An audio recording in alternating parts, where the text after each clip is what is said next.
camera right. Hey, family, I need to make sure you hit that thumbs up, family, because we about to get busy in a minute. We got an FBA in the building. Yeah, we got an FBA in the building. Somebody said my camera look grainy. I'm on a different program tonight, so maybe you have. Let me look. Let me see what I got. Let me see what I got. I'm on a different program tonight, but that's the program I got to use to bring people in. But let me see what I look like. Let me see what I look like on my demonstration. Hold up, hold up, hold up, hold up, hold up. How my camera look? Cause. Okay, let me see. Let me see. Let me see. Let me see. Let me see. I'm gonna check him out. I'm gonna check him out. I'm gonna check him out. Let me see what it look like on my end. No, on my end, I look slicing. I look slicing on my end, brother. Look, I'm look, I'm looking pretty good on my end. I'm looking pretty good. Let me see, but let me turn it up to 1080p. Let me turn up to 1080p. Maybe Crip used to 1080p. Let me turn up to 1080p up in there. Oh yeah, family. We got a good one tonight, family. Now, what I'm gonna do is I'm gonna do my best. I'm gonna ask my brother how we want to have the conversation. And I mean, um, I'll say you all right, but on a big monitor, it look yeah. Because I'm on another program. I'm not using my secret weapon program because I can't do it. I can't do it the way I want to do it. You know what I'm saying?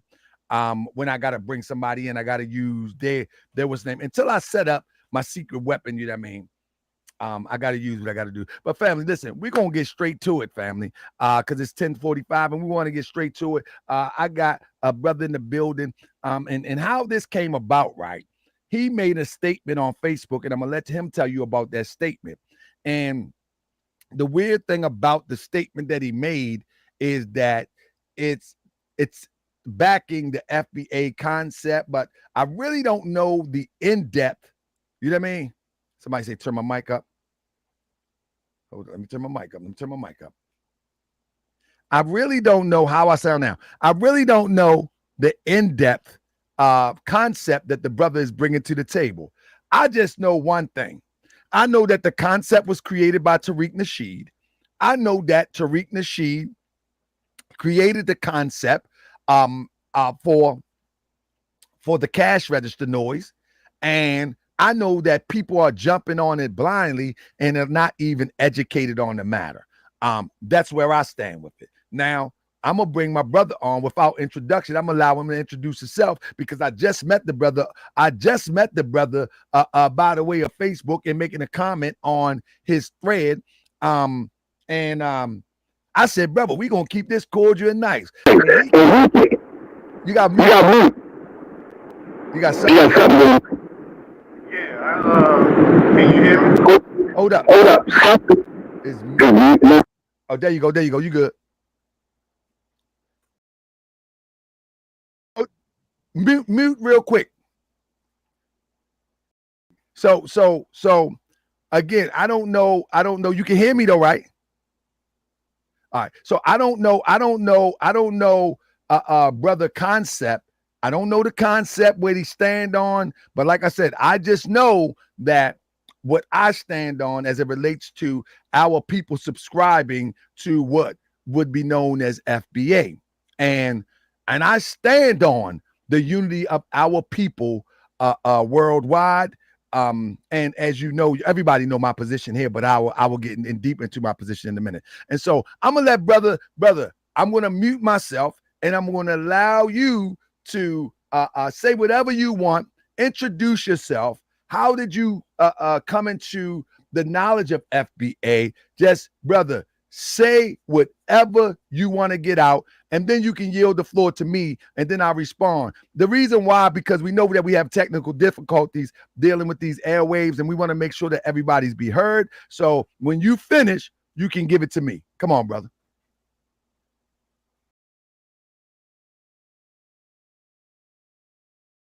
Yes, sir.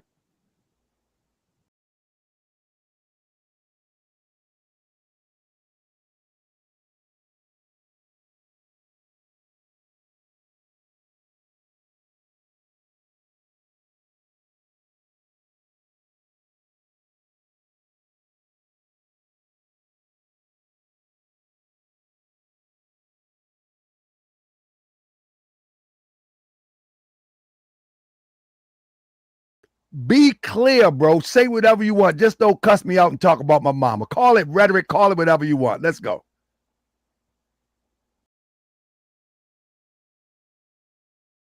Hold up. They saying they can't hear you. Hold on 1 second. Why can't they hear you? Hold up 1 second. 1 second. They can't hear you. Oh, I know why. Hold up. Hold up, family. I might got to. Hold on 1 second. Ah, man. All right. Hold up. They can't hear you. Hold up 1 second. Hold on. 1 second. Let me look at his settings real quick. 1 second. They said they can't hear you. 1 second. Can y'all hear me now? I had it on mute on the app on my phone, and this phone is muted. But I unmuted this and I unmuted the app on my phone. So can y'all hear me now? See if you can talk. See if you can talk to the app. Peace and power. Can y'all hear me out there? Y'all can hear me? Okay, so I don't need this phone then. All right. So, but you will have to mute yourself. Okay, got you. When I finish saying what I'm saying, then I'm going to mute it. Do I have to unmute it while I'm talking? I just talk straight through the app. Got you. Okay. Peace and power, Hotep family. I go by the name of Maitreya Ahsekh, also known as Shane the Artist. I am a music artist. I run a podcast, the Rebellious Rhymer podcast. I am also the leader of my gun club, which is the Black Rebel Brigade. This is my flag here, as you can see. So, and as far as the FBA, the FBA ideology and how I came into the knowledge, well, it started off. Well, let's just take a step further back, okay? And in high school, okay, I'm in high school in Arlington, Virginia, okay. We did a project when I was in 11th grade. We watched the movie Roots, and then our project was to dig into your own family tree, your own family lineage, and discover your roots, basically. That was our homework, right? That was what we had to do. So I spoke to the oldest member of my family at the time. You know, God rest her soul, she's transitioned now. But my grandmother's sister, she worked for the archives. She worked for the public archives in Washington, D.C. So she had a lot of information, you know, and I talked to her, and in a nutshell, I'm not going to get deep into everything that she told me, but she basically said that our family lineage goes back to a plantation in a place called Kentucky, Virginia, and through a member of my family named John R. Buckler. Okay, and John R. Buckler, he was a slave. This was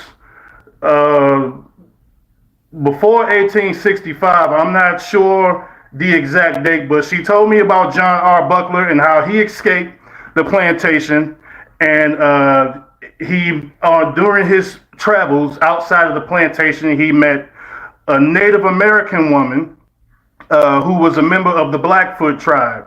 So my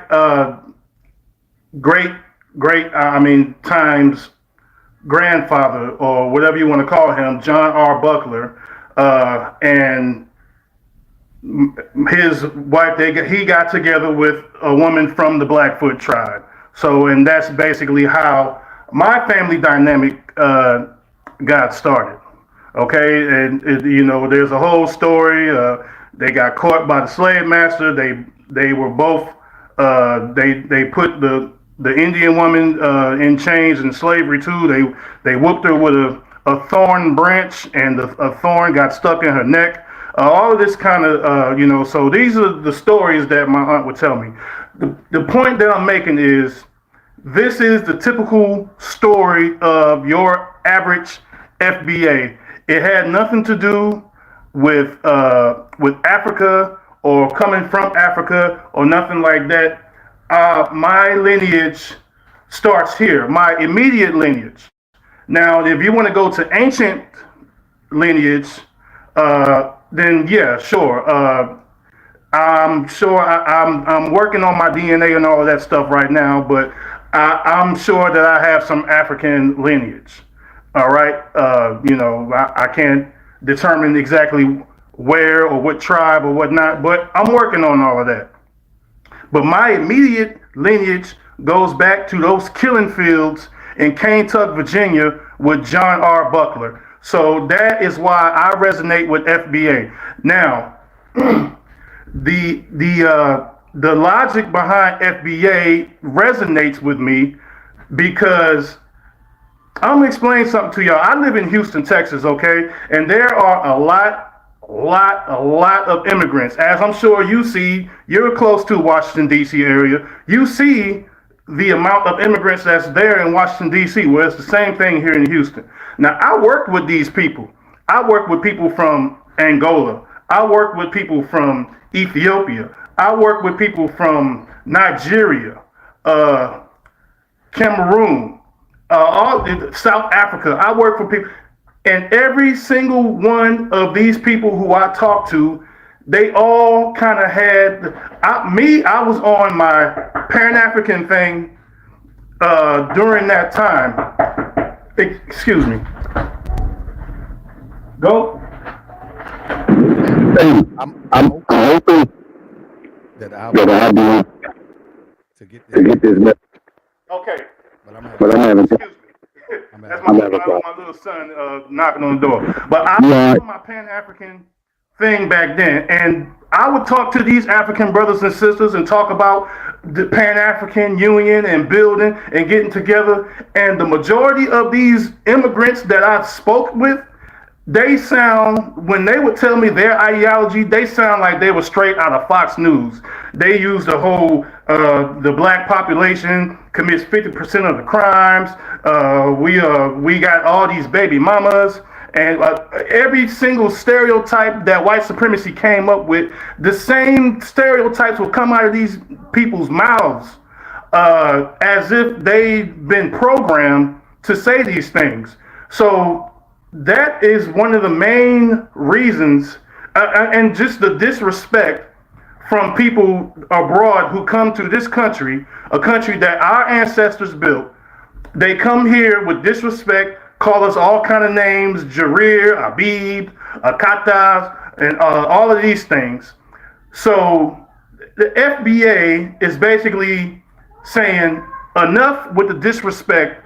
We fought during the civil rights movement. We fought with the immigration reform and stuff like that. We fought for things like that to even get you to this country.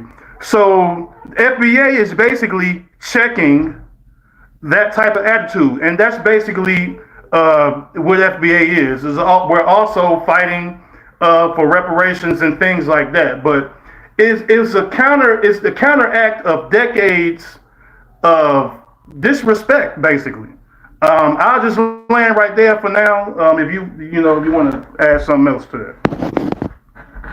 So the whole thing is I'm getting an echo. Can you mute it? Can you mute it? Can you mute it? Check. Can y'all hear me? Okay, I feel better now. Okay, so first of all, family, at the end of the day, nothing that Shang the artist said was educational. Nothing. It was all emotional. Because somebody from Cameroon say something about you, because somebody that's pretty childish. And we need to grow up as a people. There's nothing educational about what you said. So if you go and teach your children about their lineage, the only excuse you got for FBA is that people called me names. Because that's basically what you said. And you said that, hold up. Let me finish. And you said that we built this country. Yet, one of the problems that I have about that we built this country, and trust me, I'm from the mud. One of the problems that I have about that is a vague blanket statement. When you say that you built this country, what are you referring to? Because in building this country, there was two people involved. There was a slave and there was a slave holder. So you built this country under duress. That's nothing to be proud of. That's nothing to be proud of. If I was in, no, let me finish. If I was in the middle of the desert and I forced you to build me a house in the middle of the desert, you don't get the honor to say I built this house. I get the honor and say, punk, I made you build this house. Not you calling you a punk. I get the honor to say that I made you build this house. And you don't get to come back later and say, look at the house I built. No, you built it under duress. So you built it under duress. You didn't build it at your own volition. You built it under duress. So when people say FBA built this country, it's true, but they never relate that which they built. They always talk about they built the country. Now, trust me, I agree with the concept. However, I don't run around saying I built this country. I don't run around saying we built this country. I say we built civilizations before this country was even thought of. I say that we built empires that the European duplicated and used against us. So when you say FBA, can we get into a educated conversation about not the emotional that somebody called you an Akata, and then you say they call you Habib? Nobody calls you Habibi. We call the Pakistanians Habibis over here, but maybe they call you Habibi. I don't know. You did say that, but no, let me finish. So now let's get into the educational part about you being FBA literally, not because emotional or somebody called you a name. From a scholastic point of view, you said something about that your lineage goes to the Blackfoot. Well, there is something called the Blackfoot Nation. Why haven't you joined the Blackfoot Nation of indigenous Indians and live in that heritage, as opposed to adopt the heritage that was created by a guy with a 6th grade education who can hardly write his name? Just join the Blackfoot.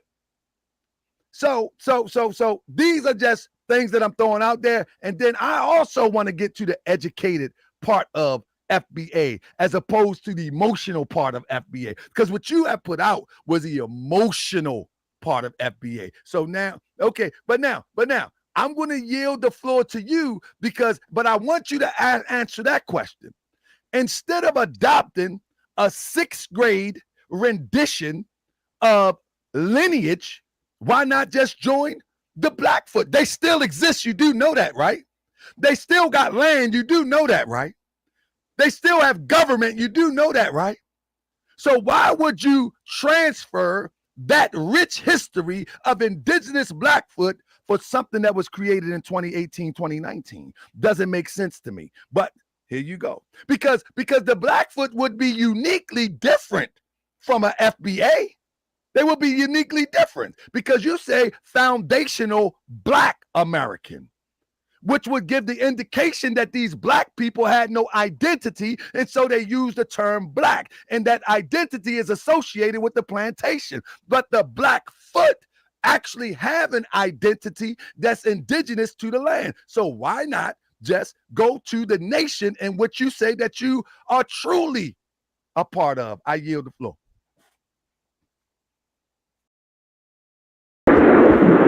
Okay, can you hear me? Okay, first and foremost, when it comes to why do I not go to the Blackfoot reservations and join the Blackfoot, look, man, these are stories that she's an ancestor now, but these are stories that my ancestors told me.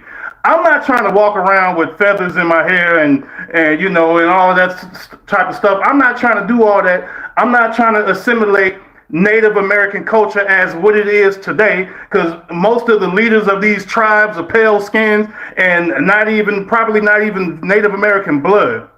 You know what I'm saying? So I'm not trying to assimilate with Native American culture, but I'm just saying the story that was told to me is that my ancestors were part of the Blackfoot tribe. So that's what I was told. I'm not trying to be, you know, I've had some debates with some Native Americans. They call us wobbles and all that type of stuff. You know, none of that stuff bothered me because I'm not running around, you know, with feathers and all of that stuff, trying to assimilate Native American culture as what it is today. You understand what I'm saying? And so that that answers that. But there's something that you told me. You asked me a question. You said, explain to you how FBA is not a fringe group online, and and I can answer that, you know, but I don't know if there's anything else that you want to ask me. But I just want to. Are you Let me go. okay? Okay. Okay. Now here we go. Now let's get to what lineage is. Could you explain to us, and then I'll explain, because the reason why I'm not trying to put you on a hot seat. Oh, yes, I am. Yes, I am. I'm not trying to embarrass you. I'm trying to have a real conversation. But because FBA prides themselves on this thing called lineage, could you explain to us what lineage is in the full scope? Without, what I'm saying is, I don't want you to hold back. I don't want you to say, oh, I forgot that. Take a second, gather all the information that you have come up with, because you're standing on FBA lineage. So all of the information that you have gathered, define, explain what is and what's the meaning of lineage, so we can understand your perspective. And then I'll give you my breakdown. okay, your lineage is basically where your bloodline leads back to, going back into basically the plantations. You know, it goes back further, but your lineage is basically your bloodline. Your grandmother and your great grandmother and your great great grandmother. That is your lineage, is your family bloodline. So that is, you know, it's simple in a nutshell. You know, I'm not about to go on no long tangent about lineage and stuff like that, but that's basically what it is. Your lineage is your bloodline. Where does your bloodline lead to? Yes, eventually that bloodline is going to trace back to Africa. I understand that, you know, but probably every human on this planet bloodline is going to somewhere in some shape or form is going to trace back to Africa, even if it's a small percentage. But your lineage is basically your bloodline.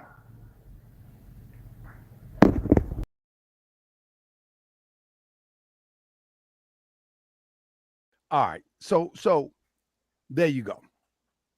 You just said it. Lineage is bloodline. Lineage is actually a science.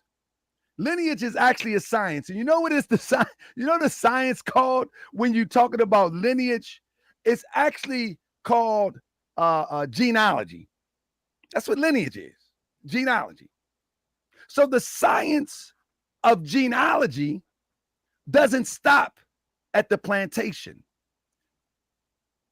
It's a social science.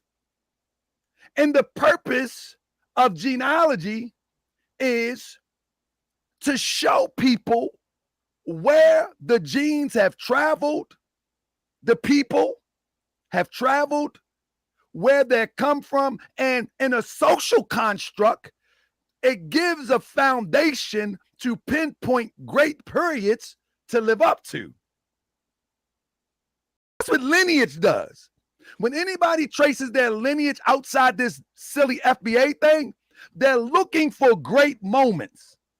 So you take the Greeks, they look for things like the Acropolis.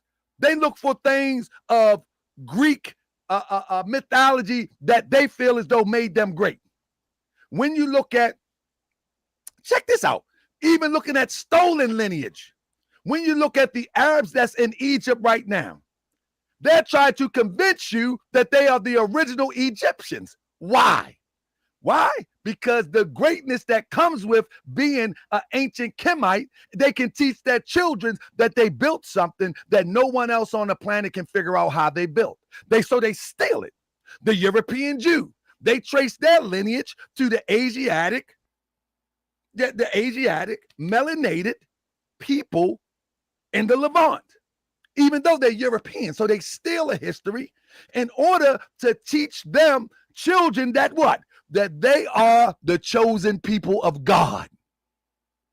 But us, we say, I trace my lineage to a plantation and I built this country. And so now here's the big question. Show me what you built. Show me what you own. Show me what you manage. Show me what you run. You go. Okay. As far as showing you what we built, you do understand that foundational Black Americans built the railway systems, right? Track by track, built the railway systems, spreading all across this new nation, the United States of America, the U.S.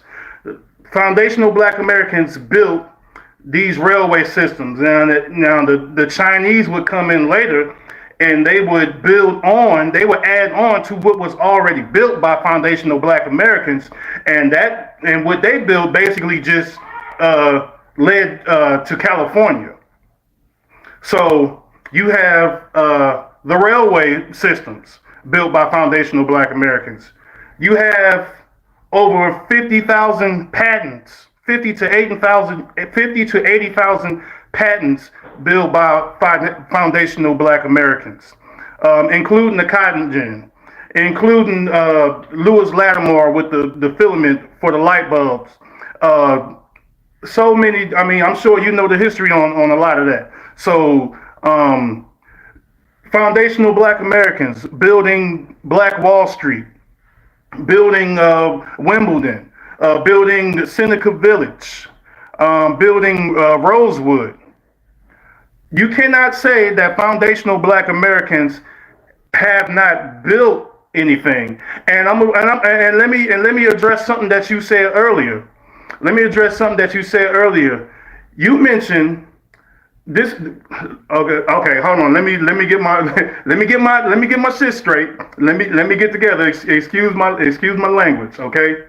You know, but and this is not an emotional thing. And the emotion part, as far as me explaining about FBA, that's just a small part. That's not everything that what FBA is about. You understand what I'm saying? But so you know that's what it is. So we'll go ahead and whatever you about to say, and then I'll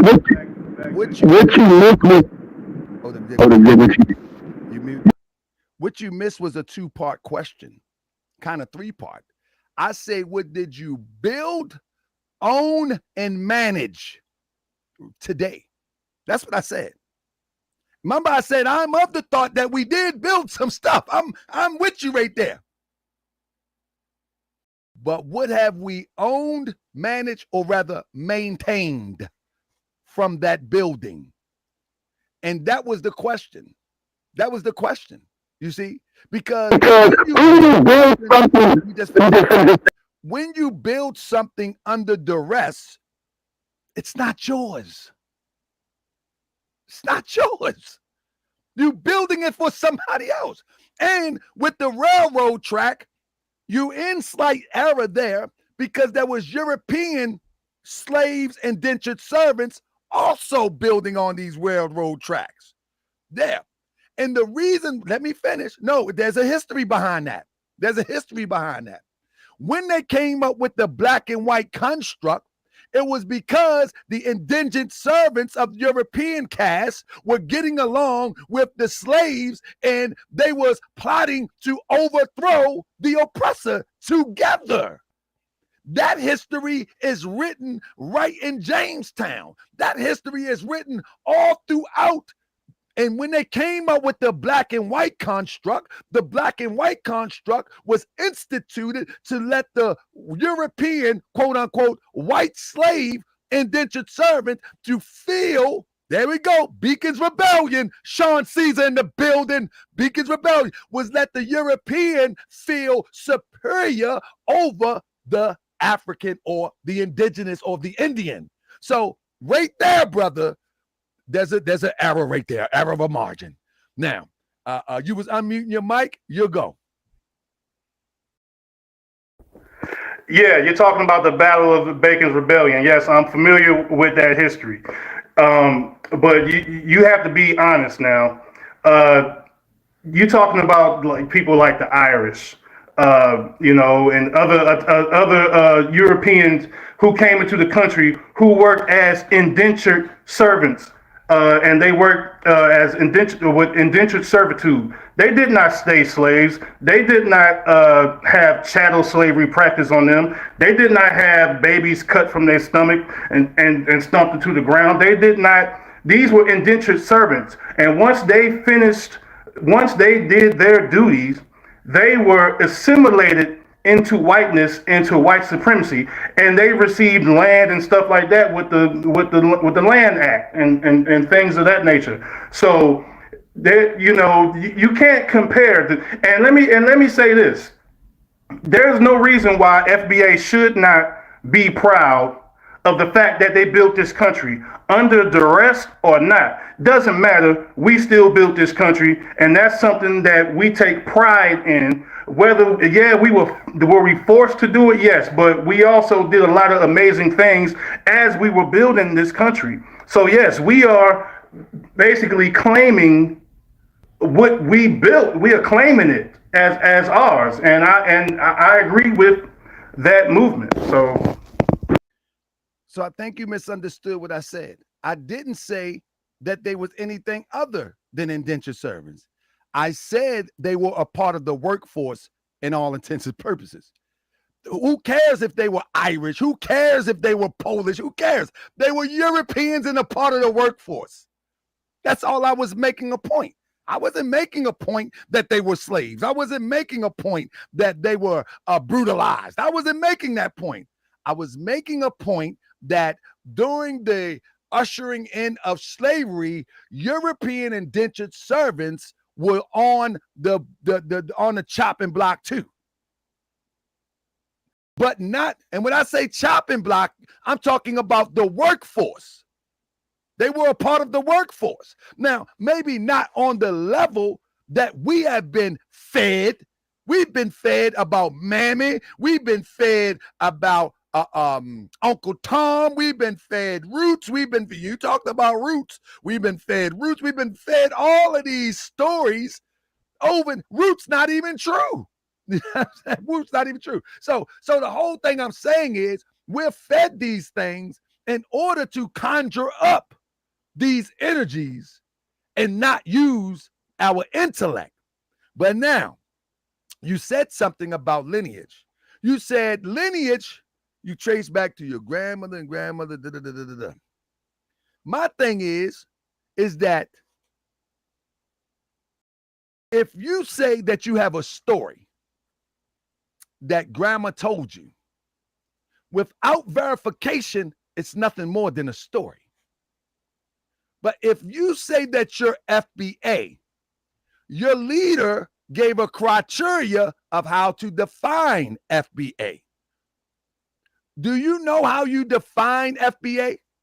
How do you define yourself has FBA? What's the criteria, the standard that emphatically proves that you FBA? What's the criteria?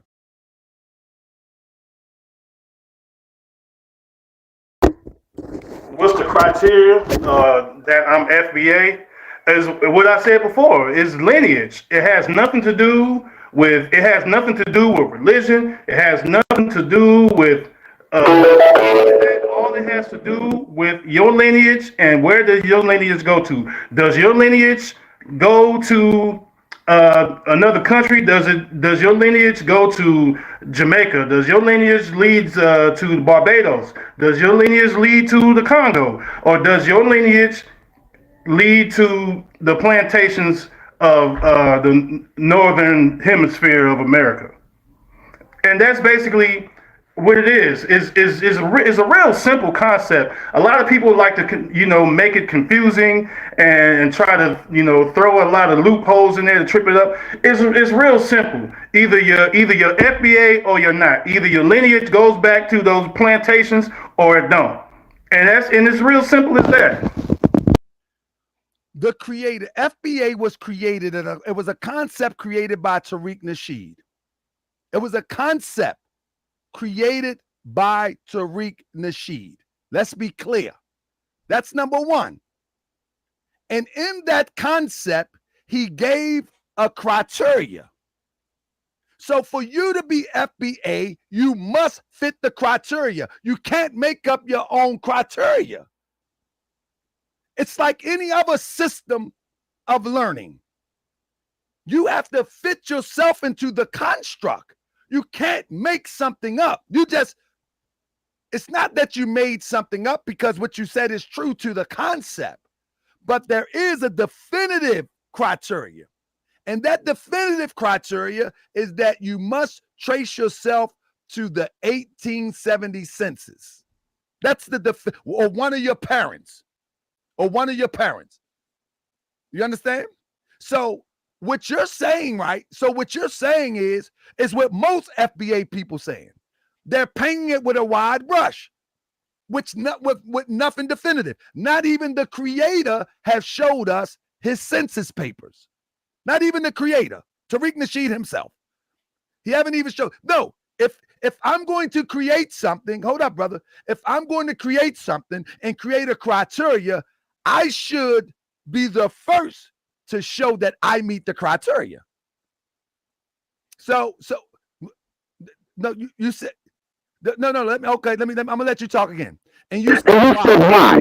Because why? Why? If we let's say we do our genealogy, and why should we have to share that? You understand what I'm saying? Now, granted, people do, and I plan on sharing my genealogy when I get it, because I'm working on that. But it's like there's no point. Why should we have to share that? First of all, okay. This is why. I'm not saying you, as one who called themselves FBA, should have to let every single FBA should have to share their thing. But a spokesperson, primarily the creator, should say, this is how you prove your FBA. Here is my documentation. This is my mama. In your own words, your grandmama. Here is Grandma Betsy on the 1870 census, because he's a representative. Now, the average FBA, they'll have to do it too, because guess what the representative spokesman said? He said, which this is fictitious, it's just phony. He says, in order to get reparations, you have to prove your lineage go to the 1870 census. Now you're shaking your head. Yes, he made that requirement. There is no governmental structure that made that requirement. Hold up, let me finish. There is no governmental structure that made that requirement. There is no legal law that made the requirement. Tariq Nasheed made that requirement. So even the layman of FBA would have to document their stuff to the 1870 census.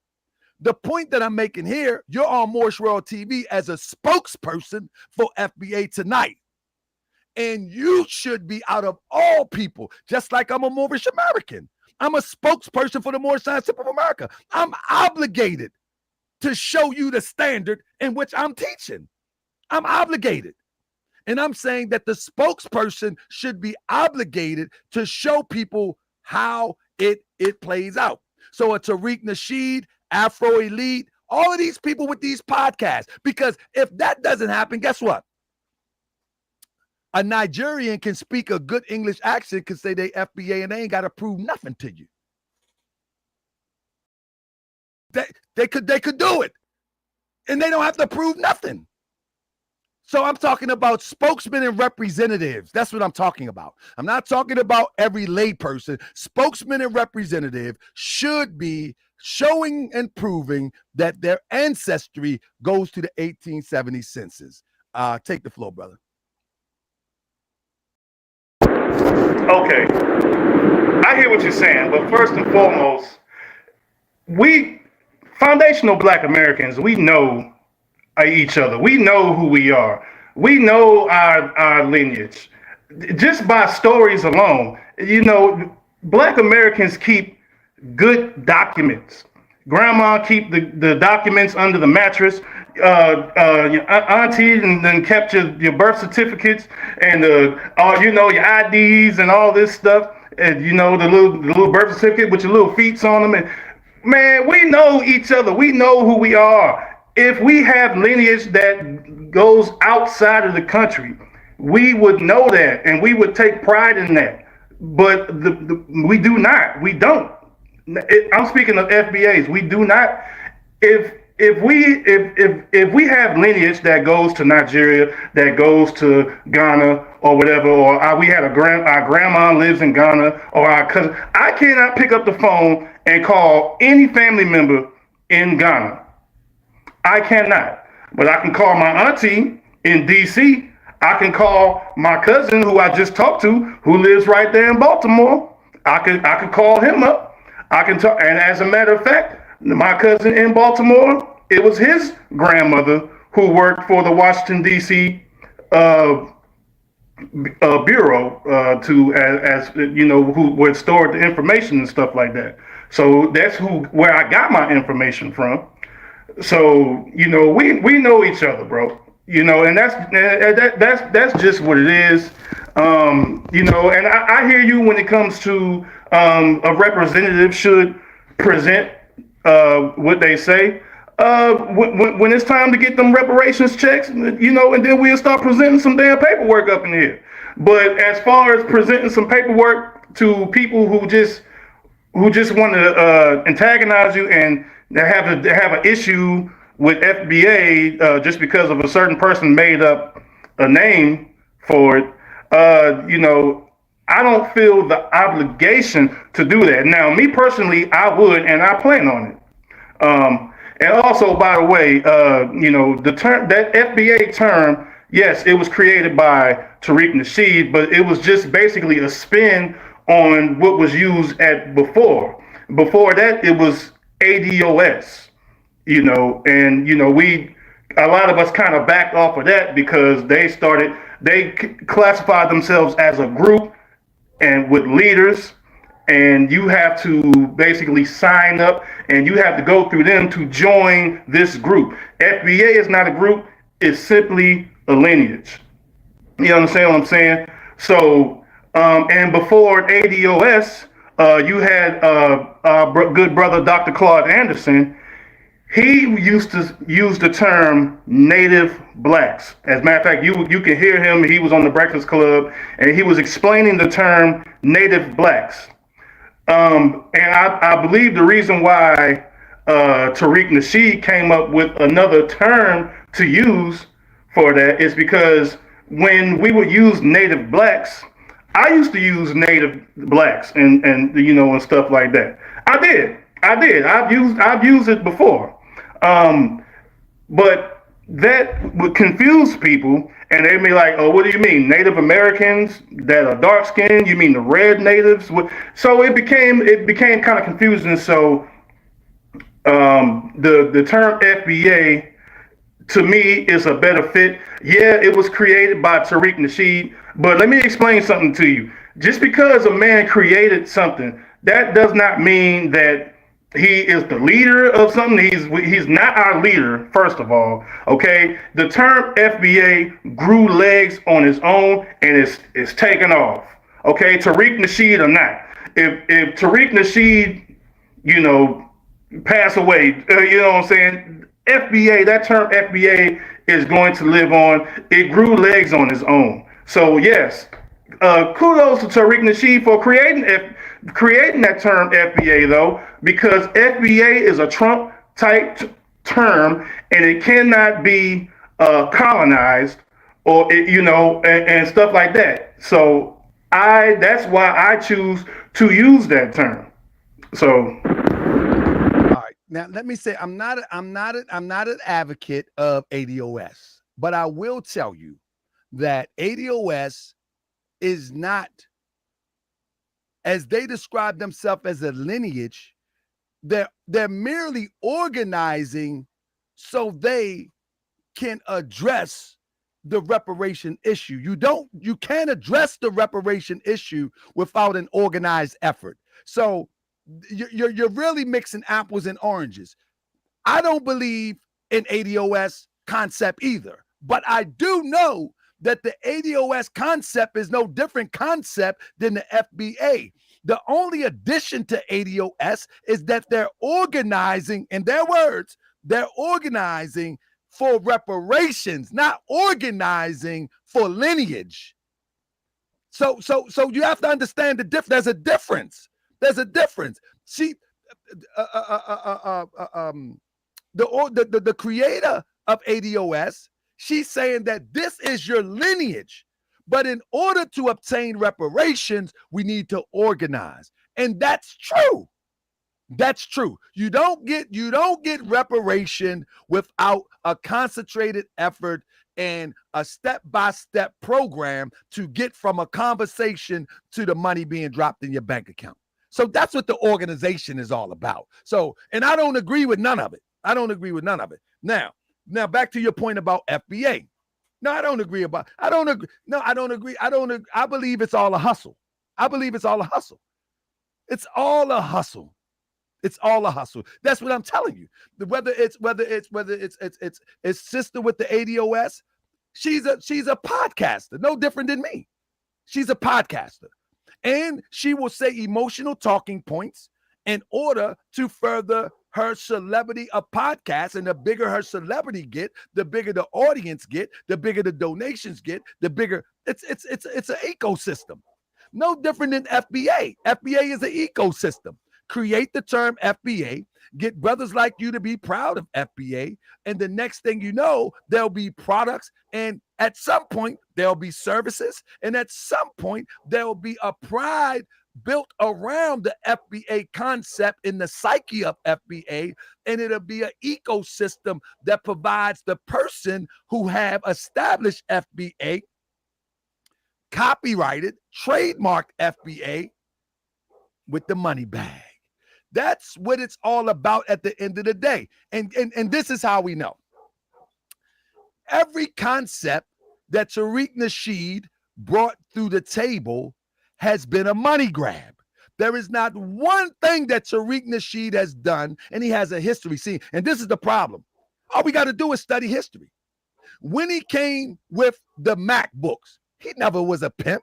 He says he wasn't a pimp, but he talking like a pimp. He using pimp slang. He walks with a pimp cup. He got a pimp cane. He got a pimp hat. He's doing all of the dramatics and antics of a pimp. Why? He's selling an idea. When he came into the concept of consciousness, he came into that Sadnetta type conscious type thing. And what did he do? The hottest thing smoking at the time was Moorish. He used the Moor head, and he began to market himself as one who wanted to push awareness and consciousness. When that ticket ran out, and let's not forget, in between, he was an R&B artist, and in between, he was a a comedian, in between a podcaster. All of these are money grabs.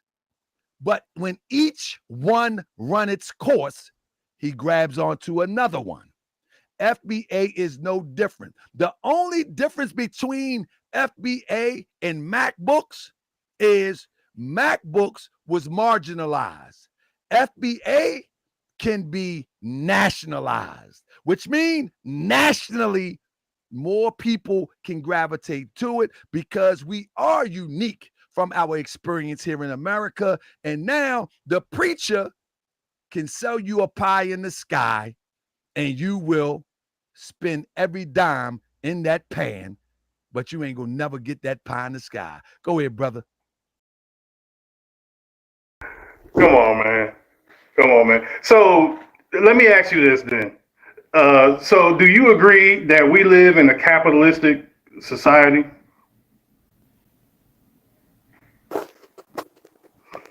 I'm saying, do you agree that we live in a capitalistic society? Because there's nothing wrong with a man selling CDs, selling DVDs, selling books.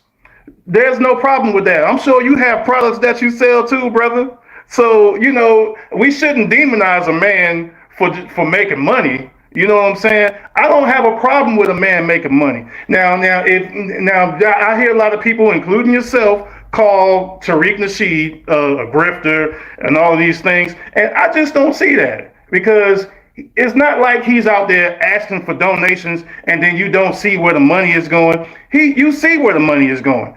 You send him money, he'll send you a DVD. You send him money, it'll go to an actual building, an actual establishment, an actual institution of the Hidden History Museum.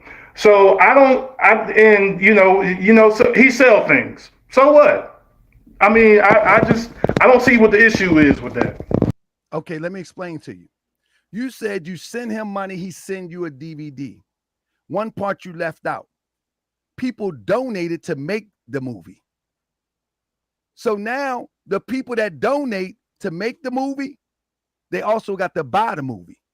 Then, nothing wrong with that. But then there is no profits to make another movie. There's another crowdfunding for the next one. Then you donate and then you buy the next one. This is the ecosystem. So we're talking about predatory capitalism here. This is predatory capitalism. Let me tell you how. Listen to me, brother. If I say, give me money to buy this tape because I am going to reproduce tape. And once I reproduce tape, I say, boom, all right, I reproduced it. And you say, let me get some tape, brother Taharka. Okay, $10, buddy. No problem. Give me $10. Listen, I'm about to reproduce tape again. Shang, I'm about to reproduce tape again. I need your donations. How many times are you going to keep giving me donations? As at some point in time, you're going to say, brother, why don't you take the profits and reproduce the industry that you're trying to get us to donate for? So this is what we're talking about, brother. We're not talking about getting donations for a good cause. We're talking about over 15 years of repetitive donations for the same thing that's supposedly the best-selling DVD in the underground of consciousness. But every time one comes out, even down to the last one, a microphone check. Give me some donations and then buy it from me. So it's different. Now, when you talk about the Hidden History Museum, give me $1 million. Then you don't take the $1 million and do what you said, build a museum. You got some excuses, cool. What you do is you get a mortgage. You pay the premium on the mortgage, if you will, or the down payment on the mortgage. And now you have a mortgage and you say, we own a museum. So that is different than someone demonstrating capitalism, even in the truest form of capitalism. This is not capitalism in the truest form of capitalism. So I get what you're saying. Yeah, a person should be able to sell product from their talents and the things like that. I don't dispute that. I'm disputing what you're saying, that this is just capitalism. No, this is not. This is, you donate to me, I create something, I sell it back to you, and when it's time to do a new thing, I need your donations again, and we're going to do it up to until you wisen up. People have wisened up now, and so although there was crowdfundings almost every year, a couple years then skipped. So hopefully they wisen up. So that's different, brother, and you must admit that it is different than what you're talking about. The capitalism that you're talking about is someone taking their creative talents, developing something, and you find worth in it, and you purchase it. And they take the profits, take care of themselves, reproduce, and they continue to go on. That's not what's going on right here. There's a track record, brother. You do realize that, don't you? There's a track record. That's not what's going on. I yield the floor. Go ahead, brother. Okay.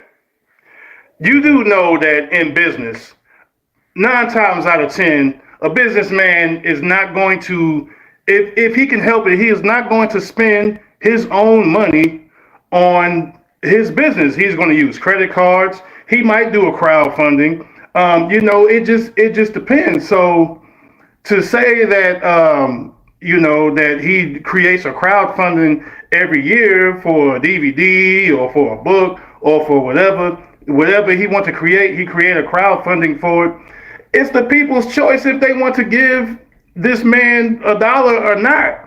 But the point that I'm making is, at least he's producing a product. Can't hate on the man for that. I mean, he's producing a product. Whether we like the fact, I don't know any man who has the ability to raise capital. Why would he then take a profits, that he made, to put it in another to make another project when he has the ability to raise capital and he has people who are willing to give to him for him to create this product? I mean, I don't see the issue with that, brother Taharka Bey. Okay. Here is the issue. The issue is, one is selling social advancement and hope. That's what it's all about. We need our own museum. We need our own museum. And they know if we have our own museum, we're going to shut them down. See, they don't believe that we can build our own museum. You hear the rhetoric I'm saying? You hear the rhetoric I'm saying? So it's baiting. This is not social advancement. This is not social upheaval for a people, although it's being sold. That's the problem, brother. The problem is never producing a product. The problem is never getting crowdfunding. That ain't the problem. The problem is that it's predatory. It's baiting. And yeah, you do have people that will support to the end. But let me ask you a question. The scenario I just gave you, if your son came home and said, "Hey, Dad, I just donated $500 for this movie called Hidden Colors." Stop. I just donated $500 for this movie called We Are From the Mud. Unless you half crazy, the first thing you would say, donated to a movie? What you mean? Hold up, explain that to me. Unless you're half crazy, unless you just don't care and say, that's his money, do what you want. But if you have some sort of connection to your family members, loved ones, or whatever, you're going to say, you donated to a movie. What? Because that is an odd concept. That's an odd concept. Even though it happens all the time, it's an odd concept for us as a people, right? But it does happen. And now, the movie came out and your son comes there and say, Dad, let me use your Amazon account to buy the movie From the Mud. And if you don't say, hold up, then you just donate $500 for it to be produced. Hold up, make it make sense to me, son. Make it make sense to me, son. And son said, well, no, I just want to support. You say, okay, you tap it in Amazon, you get From the Mud DVD. 6 months later, your son said, Dad, I just donated $500 more to From the Mud too. You say, hold up now. Bro, let's put it in real personal terms, bro. It doesn't make sense. And you're trying to make something illogical logical. It just doesn't make sense when you personalize it. It just doesn't make sense. So now you take it from the personalization and you look at all the people who fell for the okie doke. And there is no social advance, and it's sold under the auspice of social advancement. That's the issue. When we got real schools that need to be built, we got real museums that need to be built, we got real educational institutions that need to be built. You know what I'm saying? We got real stuff that need to happen. This is not real, brother. And you're justifying illogical moves that is perpetrated against our people, brother, for the love of a personality. Go ahead, brother. So, according to your logic, the Hidden History Museum is not real. Okay, but it is a building that exists in California, and it's used for events and things like that. He does have a museum. I mean, it does exist, brother. I mean, whether you want it to or not, I mean, the museum is there. You've been there, so you ought to know. Let me ask you a question. Just shake your head, yes or no. Are you in business? You're in business. Do you know that when you're in business, you construct the business, and there is a construction that's put on paper?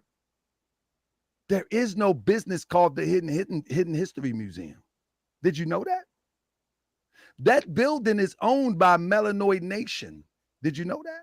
Do you know that there is nothing called the Hidden History Museum? Like when you look up any museum in DC, California, Texas, and you look it up and you can look at the actual paperwork of the construct, how it was put together, curators and everything. It does not fit the construct, nor as a legal entity called the Hidden History Museum, it doesn't exist. It only exists in your mind and anybody who wants to buy the rhetoric. But when you look at, brother, look up the museum in Texas. I guarantee you that you can find the legal construct. And when I say the legal construct, I'm talking about what it's about, why it was set up, who was the curators, what is in them. I guarantee you're going to find the board of directors. You're going to find everything. You're going to find in any museum on the planet that's a legitimate museum, that's what you'll find. You don't find that with this. This building is owned by a nonprofit called Melanoid Nation. And Melanoid Nation was established to offset the things that we suffer as a people in the African diaspora. I mean, according to those marching orders. So, brother, you're making something illogical logical. Now, but we got to get back to the FBA talk. But go ahead. I'm going to let you go. And Cryptonomics said something. Let me find what Crypt said. This is what Crypt said. I need to put up Cryptonomics. Cryptonomics say, Taharka, ask him to kindly remove his hat so he can reveal his FBA hairline, as Tariq claims all FBA have. Little joke. Hey, crypto. But you understand, let me get my brother right here. He said, Tariq crowdfunds, sells product, you pay for and repeat. Brother, that's illogical behavior in business, brother. That's illogical. That doesn't mean that a fool ain't born every day. But that's just illogical. But go ahead, brother. Go ahead. Okay. So, and I guarantee you that these brothers that's in your comments, making it. First of all, I don't have no FBA hairline. I'm bald. Okay, so Oh this. yeah, Oh yeah, we want to we want know. to buy. I'm Too. bald too. So I just, you know what I'm saying. So so that goes with that right there. And second of all, you talk about like, okay, what was the question again? Because you talking about my bad, y'all throwing me off here. No, what I'm saying is that you was justifying the practices and calling it that it was capitalism. And I'm telling you, that's not typically capitalism. That is our own ecosystem to benefit one person. You know what I'm saying? That's an ecosystem to benefit one person. That's not typical capitalism, although capitalism does benefit one person, but this ecosystem is a construct where I take from you and I sell to you, I take from you, I sell to you, I take from you and sell for you, I take from you. It's not reciprocal. I mean, and even in capitalism, it's reciprocal. That's not reciprocal. You know what I'm saying? Now. Let me say this. Let me say this. And when you talked about the Hidden History Museum, you say you got a museum to show. What you have to understand, and you have to really consider from a logical perspective, the people had begun to pressure him because he had already got the $1 million. And it took almost a year for him to produce something. Give or take. And the people was pressuring him. You see what I'm saying? When it was time for him to produce that what he sold people on, and then you have to remember this, brother. I'm not saying things that he did not say. He said that he was going to build it from the ground up. He said that there was going to be a movie room here, that's going to be this, that, there's going to be this, that. He said that. I didn't say that. You understand what I'm saying? He said we are going to own our own museum. He didn't say anything about a mortgage. Moochie Bear discovered that. He didn't say anything about that. Even when the building was acquired and no one knew about it, there was people, Europeans in there leasing the building. He never told anybody. We revealed it right here on More Shroud TV. You call it antagonizing. I call it checks and balances. We revealed it right here. Then the next thing you know, the people say, I seen myself on a podcast on YouTube and I don't want to be in there no more. And then boom, they get out of there. And now he's forced to reveal, yeah, well, we got to pay the bills. So everything comes out on the back end be disingenuous. So you're being genuine in your love for the concept of FBA, but the creator has been disingenuous every step of the way. That's just what it is. Okay, like I said before, the term FBA done grew legs of its own. Okay, it is on its own path right now. And as far as the logistics and everything of what's going on with the building and things of that nature, bottom line is the man said that he was going to get this museum and he got it. Is being used. I mean, look, man, he got the building. He raised the funds. He got the building. The building is there.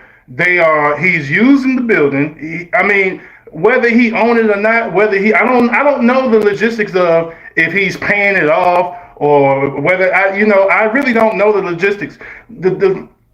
It's not. I am not a hardcore. I'm not a Tariq Nasheed follower. Okay, I agree with a lot of the things that he says and does. But like I said before, the FBA term done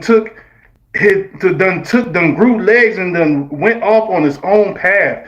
Everything is not always connected to Tariq Nasheed, brother. This is what I'm trying to explain to you. And what I'm trying to explain to you, it is connected to Tariq Nasheed because he created the criteria, brother. You can't get away from him. It's like this. You live in the United States of America, right? you got the American flag on Popeye's arm, right? That'll be just like saying all the laws in the United States does not go back to the Constitution. Well, if they don't, they need to be thrown out because it's what? Unconstitutional. Why? Because those creators of this document give the foundation of the laws on this in this country, whether we accept them or not. You know what I mean? Whether they stole them from somebody, whether they manipulated, we're not going to argue that point. But the establishment of the Constitution is the criteria that's a standard of laws in this country. It is what it is. It's the same thing with FBA. The standard of FBA was created by Tariq Nasheed. So he's the end all be all unless someone says, okay, we're going to re-standardize FBA without Tariq Nasheed. Now, here is how you identify as an FBA. Standard 1. But until then, the standard of FBA, you cannot remove, you don't have FBA without Tariq Nasheed. And to say that FBA has gotten legs of its own, no. It got rhetoric of its own. Just like I say, how do you become FBA? You say your grandmother. I say, well, how do you establish it? Well, it's your grandmother, but that's not the criteria. The criteria is stated on record. It's on record. So you can't have FBA without Tariq Nasheed. That's your leader, brother. Now, that's your leader. No, that doesn't. No, brother, that does not mean you could try to spin it. And I already knew that you was going to do this. You know, this is how you get down, and I understand that. To me, you are the master of spin, and this is a part of the antagonizing thing that I was talking about. You see what I'm saying? But no, Tariq Nasheed is not the man that said himself that he is no leader. There is no leader amongst the lineage. There's no leadership. It's just the lineage. That's all it is. Like I said before, do your lineage trace back to the killing fields of the slave plantation? Either yes or no. It's that simple. Also, like you said, do your lineage dates back to the 1870s or 1860s census form? That is a part of the criteria. That's a part of the criteria, but it's plain and simple. If your lineage leads back to the killing fields of North America, then you are FBA. It's just plain and simple. I mean, you can try to make it complicated, but it's really not. Okay. So when you're talking about reparations, right, you're talking about a legal issue. All right. You're talking about a legal issue. So we're not complicating things. We're saying that to say that you FBA, it got to be definitive. You don't go before Congress and say, I can trace myself back to the killing fields. I get money. So what I'm saying is, that's what I say. You got to have an educated conversation. You got to have an educated conversation. You don't go to the court and say, I'm making a claim for reparation, judge. I trace myself to killing fields. It's not that cut and dry. You're trying to make it cut and dry. It's not that cut and dry. Because y'all making it a serious conversation.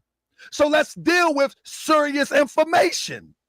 You're trying to sideline the seriousness of identifying as FBA because you may not, and no one else, have produced the criteria that was set by the founder. That's all it is. And you say you're going to do it.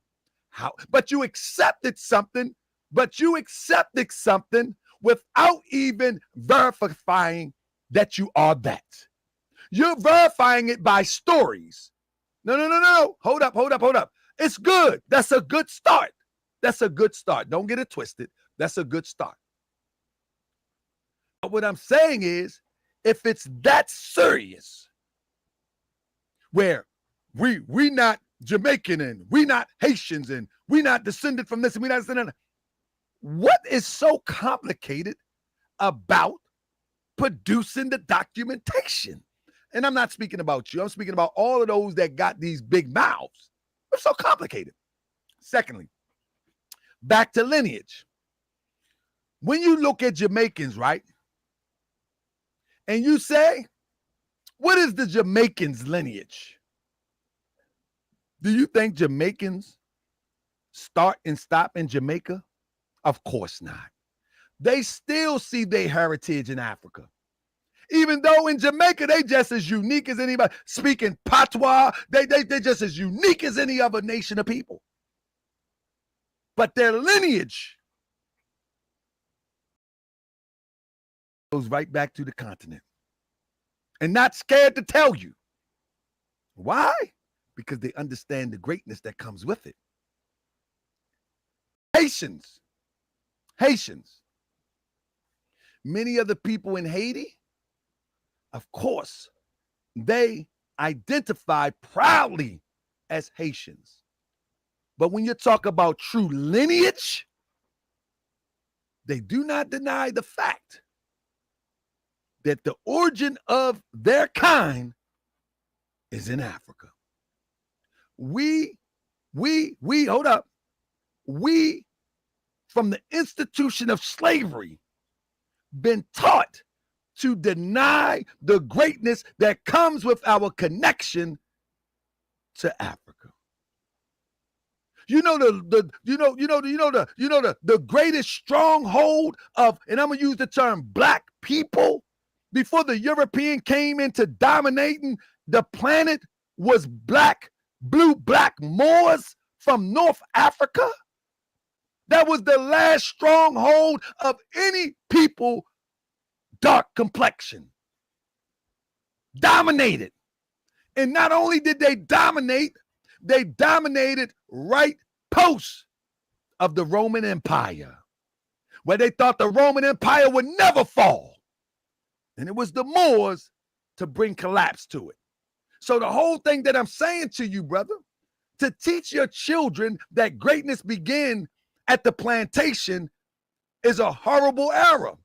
To keep saying and acting like, oh, this lineage going into a plantation of the 1870 census is the end all be all is a horrible error. It's a horrible error. And if the slave owner tried to disconnect you from your indigenous roots in America and the connection to Africa, because we're not one or the other. We may be a little bit of both. Some of us indigenous here was enslaved here. Some of us was bought here.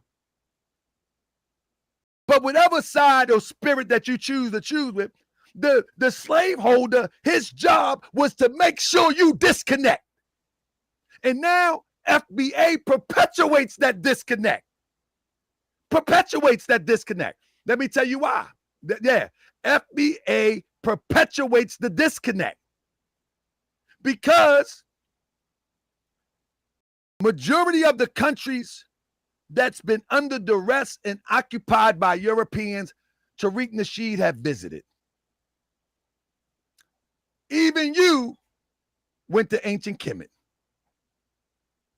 Oh, I did my research. Even you went to ancient Kemet.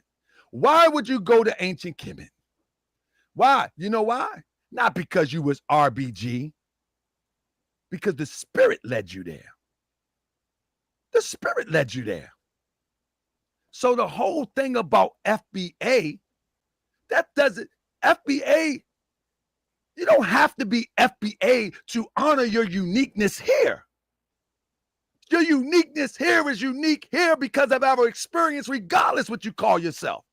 Whether you call yourself a Moor, whether you call yourself a Hebrew, whether you call yourself FBA, whatever. The uniqueness here is our uniqueness here, regardless. The problem with FBA is the divisiveness. Maybe not from you, but majority of the FBA rhetoric is divisive.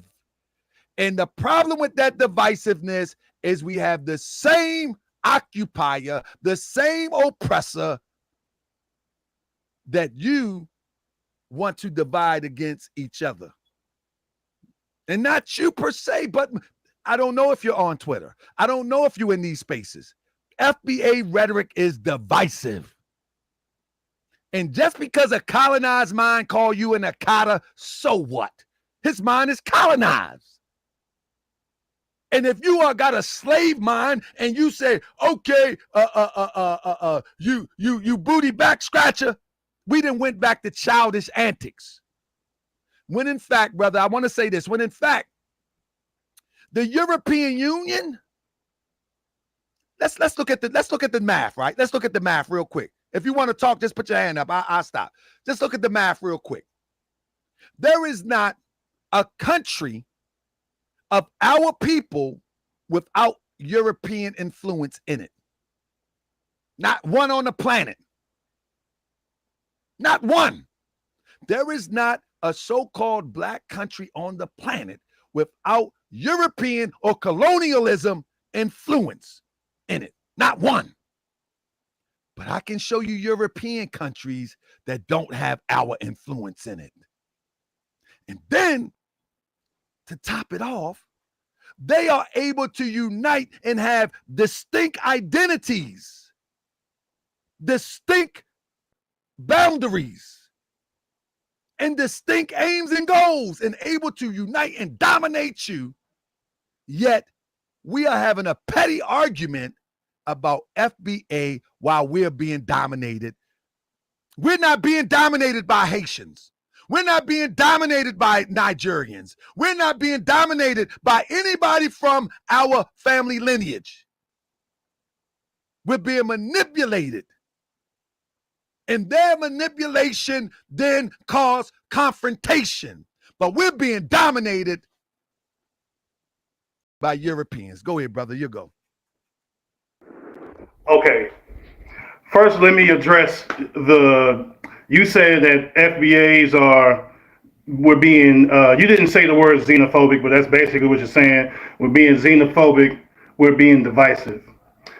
The FBA movement is not about, first of all, it is just a lineage and just acknowledging that lineage. And there's nothing wrong with that because too many of us skip past our lineage here and our ancestors on the killing fields of the slave plantations here, skip over our lineage here, reach way out to some ancient ancestry that we barely even have a connection to anymore. Furthermore, you are saying that we are being divisive, and that is just not true. That's not the case. It's not about being divisive. It is about checking, and you make it seem like is a person calling us a Akata here, a person there. No, you don't understand, brother, that there's a whole lot more than what you think it is. You got these people coming into this. They don't let non-FBAs, Africans, Jamaicans, whatever the case, diaspora, black people, they're not going to even let you over here if you don't have that kind of white supremacy ideology. They asked these people. These people done told me, I don't work with a lot of immigrants, and they told me that in customs, they let them know, they tell you, do not get with African Americans, do not hang with African Americans, don't marry them. They spread this message amongst each other, and they've been doing it for decades. And the only thing that FBA are doing is checking this behavior. We're teaching people how to treat us. That's it. It's not about a hatred towards Africa. Like you said, yes, I went to ancient Kemet. That shows you right there. I got the RBG behind me. This is my flag. This is my personal flag, my family crest, my organization. Okay? FBA is not about hatred of Africa. It's not about being divisive. Even though being divisive right now in this moment is necessary. A delineation right now in this moment is very necessary. And I'm going to tell you why it's necessary. Because you have people coming into this country. You can make it seem like it's a person here, a person there. No, brother, it's a lot more than you think it is. And these people come here with disrespectful rhetoric. You got and you have politicians who are basically saying no to reparations for Black Americans. They're trying to speak for Black Americans. You got the majority of the Congressional Black Caucus are not Black Americans. They're children of immigrants. Okay, and they advocate for immigrants only. But when it comes to when it comes to the needs of Black Americans, we are primarily ignored, and we are always cosplayed. And it's the way we see it, the way FBA see it is you are trying to replace us. So that is why the delineation is necessary. And it has nothing to do with hatred for Africa. Has nothing to do with that. Like you said, my spiritual system. I'm a student of Baba Azra-Kwesi, and I study the Kemetic science. I've been studying those pyramids and them temples for many years. My spiritual connection is to Kemet. Yes, but let me ask you this question. I'm gonna ask you this question. As a Black American, I'm not sure what your lineage is, but as a Black American, what have we benefited from Pan-Africanism as Black Americans other than some knowledge and maybe African spiritual system? Other than those two things, what have we gained as Black Americans? All right, I want to address the first thing you said about they come over here and they don't want us in their spaces. Brother, every country on the planet has a unique cultural identity, and they normally deal with each other within their cultural construct. So when you look in Nigeria, let me finish. I'm gonna bring it over here. When you look at Nigeria, you have a bunch of different tribes, if you will. And each tribe deal with their cultural construct. Very rarely do these tribes try to mix and blend unless they start a confederacy. Now, here in America, it's no different when an African come over here and they pick out a little corner of a neighborhood and they begin to make markets, goods, and services for them because they have to appeal to their culture. They didn't grow up on hot dogs and beans. They didn't grow up on things that we grew up on. Their relatability is just a little bit different. And so the Ethiopians created an Ethiopian restaurant so those from Ethiopia can enjoy their native food. I mean, this is like common sense. Now, hold up. I'm going to bring it all the way home because what you said is that they don't invite, basically, they trying to replace us. And what I'm telling you, that's not so. The problem with us is that we haven't created our own space that is permanent. We haven't created our own space that is permanent.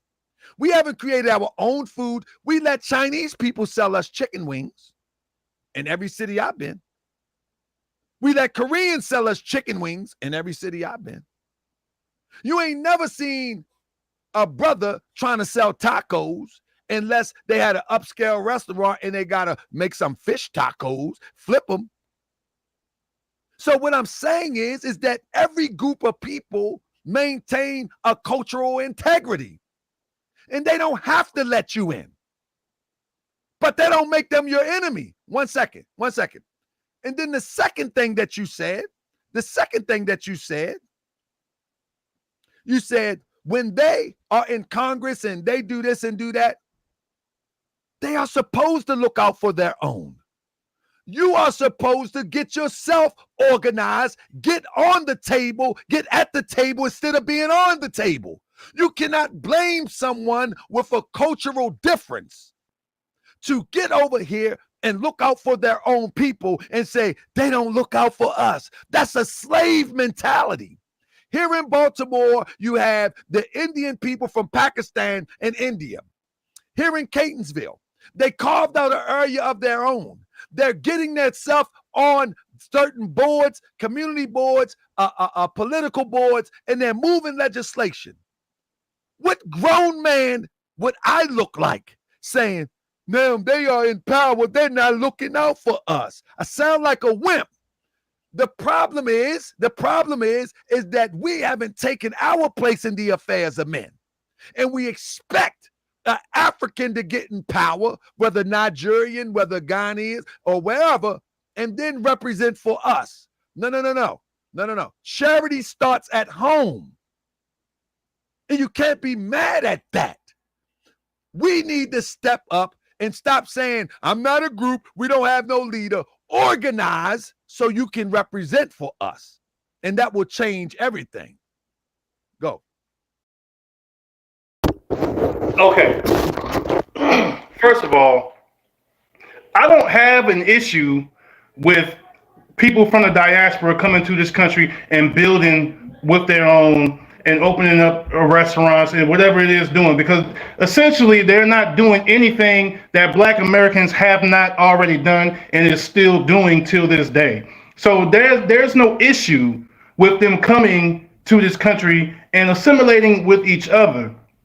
The problem comes when the disrespect comes. Now, you can say it's childish and all that stuff, but it's still disrespect to people who paved the way and created a lane for you to get here in the first place, because the Europeans did not even want you here. And it took African Black Americans to go out there and fight and to get dogs and water hoses sicked on them to fight for immigration reform and things of that nature for them to be able to even come here and make a living for themselves. So you come here, make a living for yourself, that's fine. I don't have an issue with that.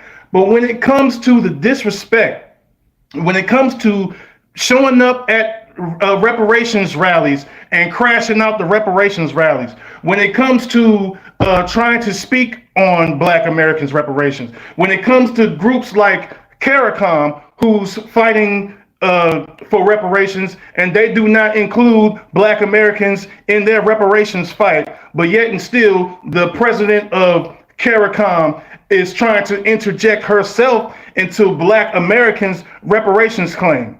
The African Union is trying to interject themselves into Black Americans' reparations claim. Barack Obama just appointed a Nigerian sister. I don't remember her name at the moment. Is Lovely something. Her name is like Lovely, is kind of a weird name like that. But she is a Nigerian woman that's been appointed by Barack Obama to be over Black Americans' reparations.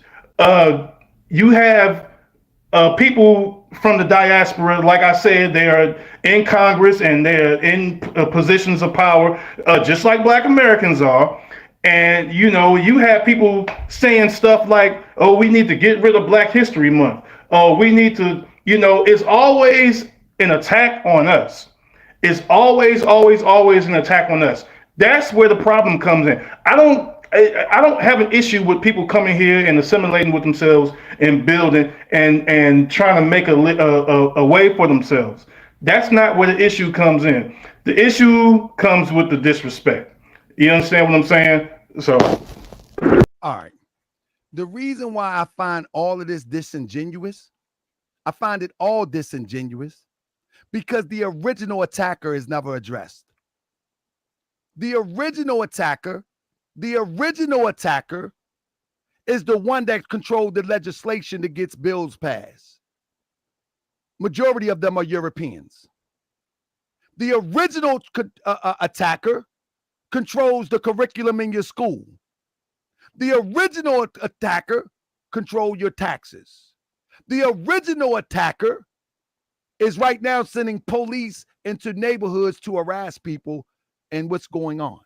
So when you start talking about a powerless people attacking you, the original power is with the European imperialistic powers. And you're not addressing the real attacker. You're skirting right past the real attacker. Which, you know what y'all say? Y'all, when you say the white, when you talk about the real attacker, you call it white supremacy, and then you move on to talk about a Nigerian. You can move on to no. Attack the if you want to listen, if you want to tear out a tree, you tear out the roots. You don't take the leaves off and think the tree gonna fall. The root of the problem is not a Nigerian. The root of the problem is not a Haitian. Where is the root of the problem? Why are you bypassing looking at the root of the problem, addressing the root of the problem, and putting more energy? You're putting more energy on the leaves, on the branches, but you're not putting no energy at the root. The only time you talk about the root of the problem is when you say white supremacy, and then you go back to talk about Jamaicans. You say white supremacy, then you go back to talk about Haitians. You say white supremacy, but you never address the root of the problem.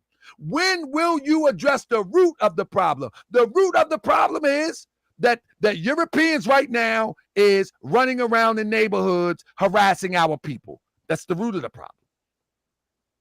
So it's disingenuous to call a Haitian a problem, to call a Nigerian a problem. They do not run or own the construct. We know who does. Go ahead.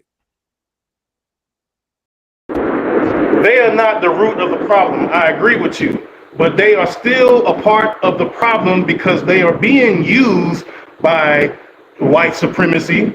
They are being used as a buffer group. Okay? So that means that they are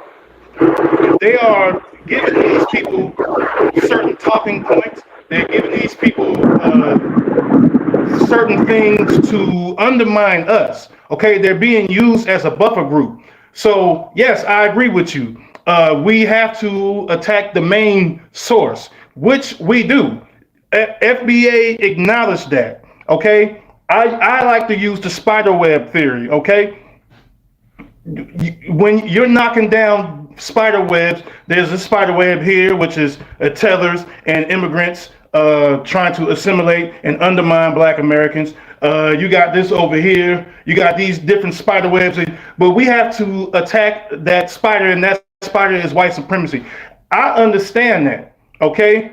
But the point that I'm trying to make is this is a checking, so to speak, that needed to be had. Okay, this is something that needed to happen because it has not happened in the past. The majority of us were staunch down with the Pan-Africanism thing, but it was always one-sided, and it was always Black Americans carrying the torch for the RBG. It was always Black Americans. Marcus Garvey had to bring his program out of Jamaica and bring it here to the United States for it to be successful.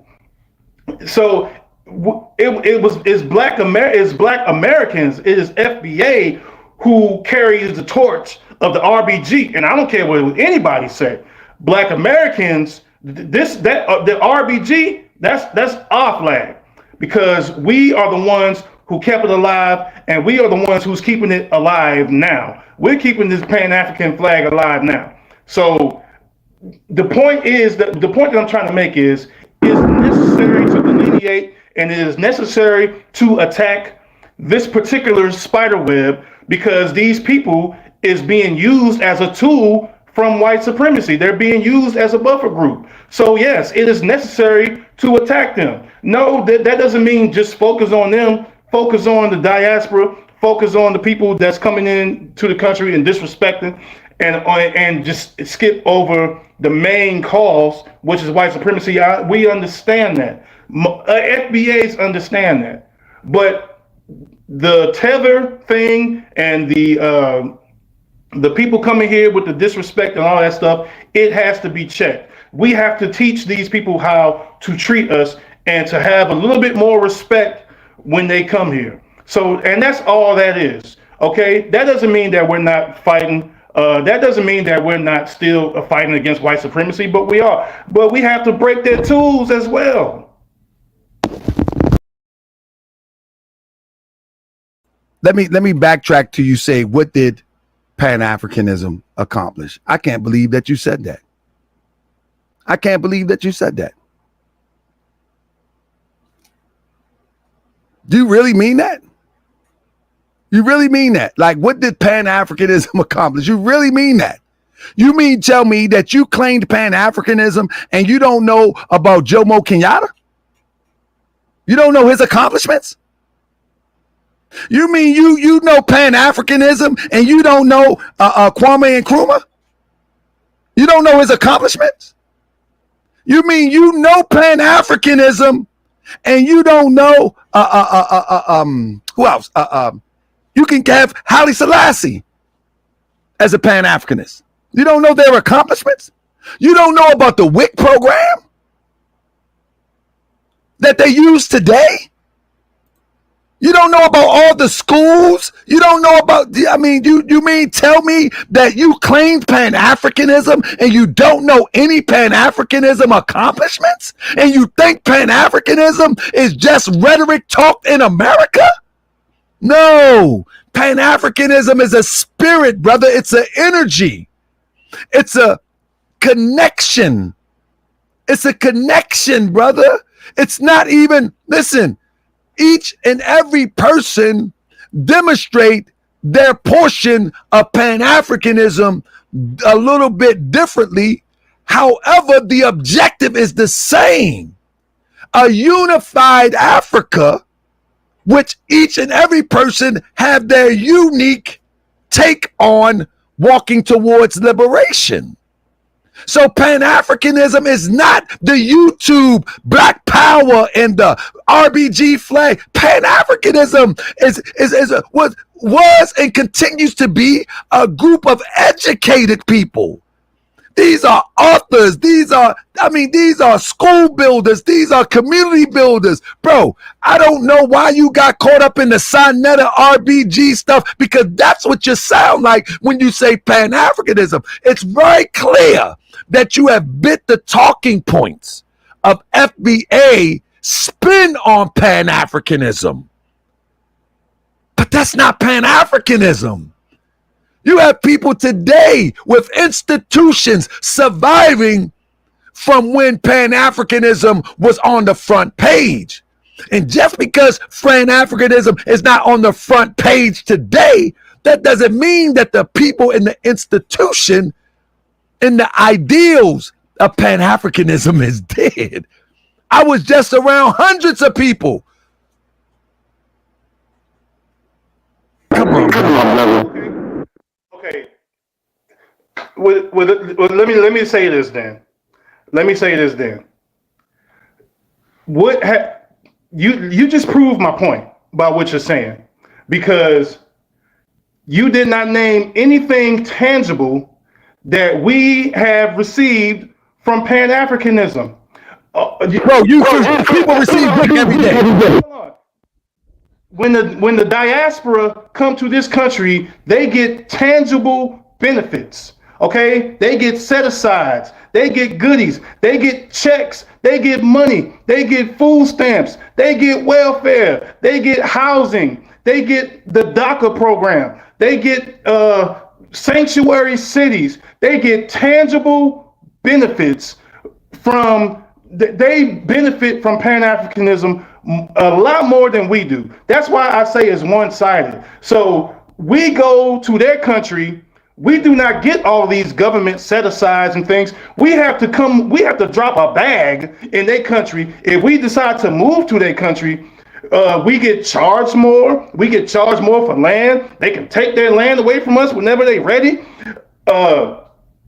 We have to drop a bag off into their country, but they come here and they can get all the benefits in the world. They benefit with tangibles from Pan-Africanism, and we Black Americans do not. We benefit from maybe some knowledge and maybe a spiritual practice and a revolution here or there. You got a Robert Mugabe here. You got a Ibrahim Traoré there. A Julius Malema here, but that's not how revolutions are. Man, all of Africa has to come together as one in order in order for it to be true Pan-Africanism. But the point that I'm making is they come here and benefit with tangibles, with money, with sanctuary cities. We do not. So that's the point that I'm making, brother.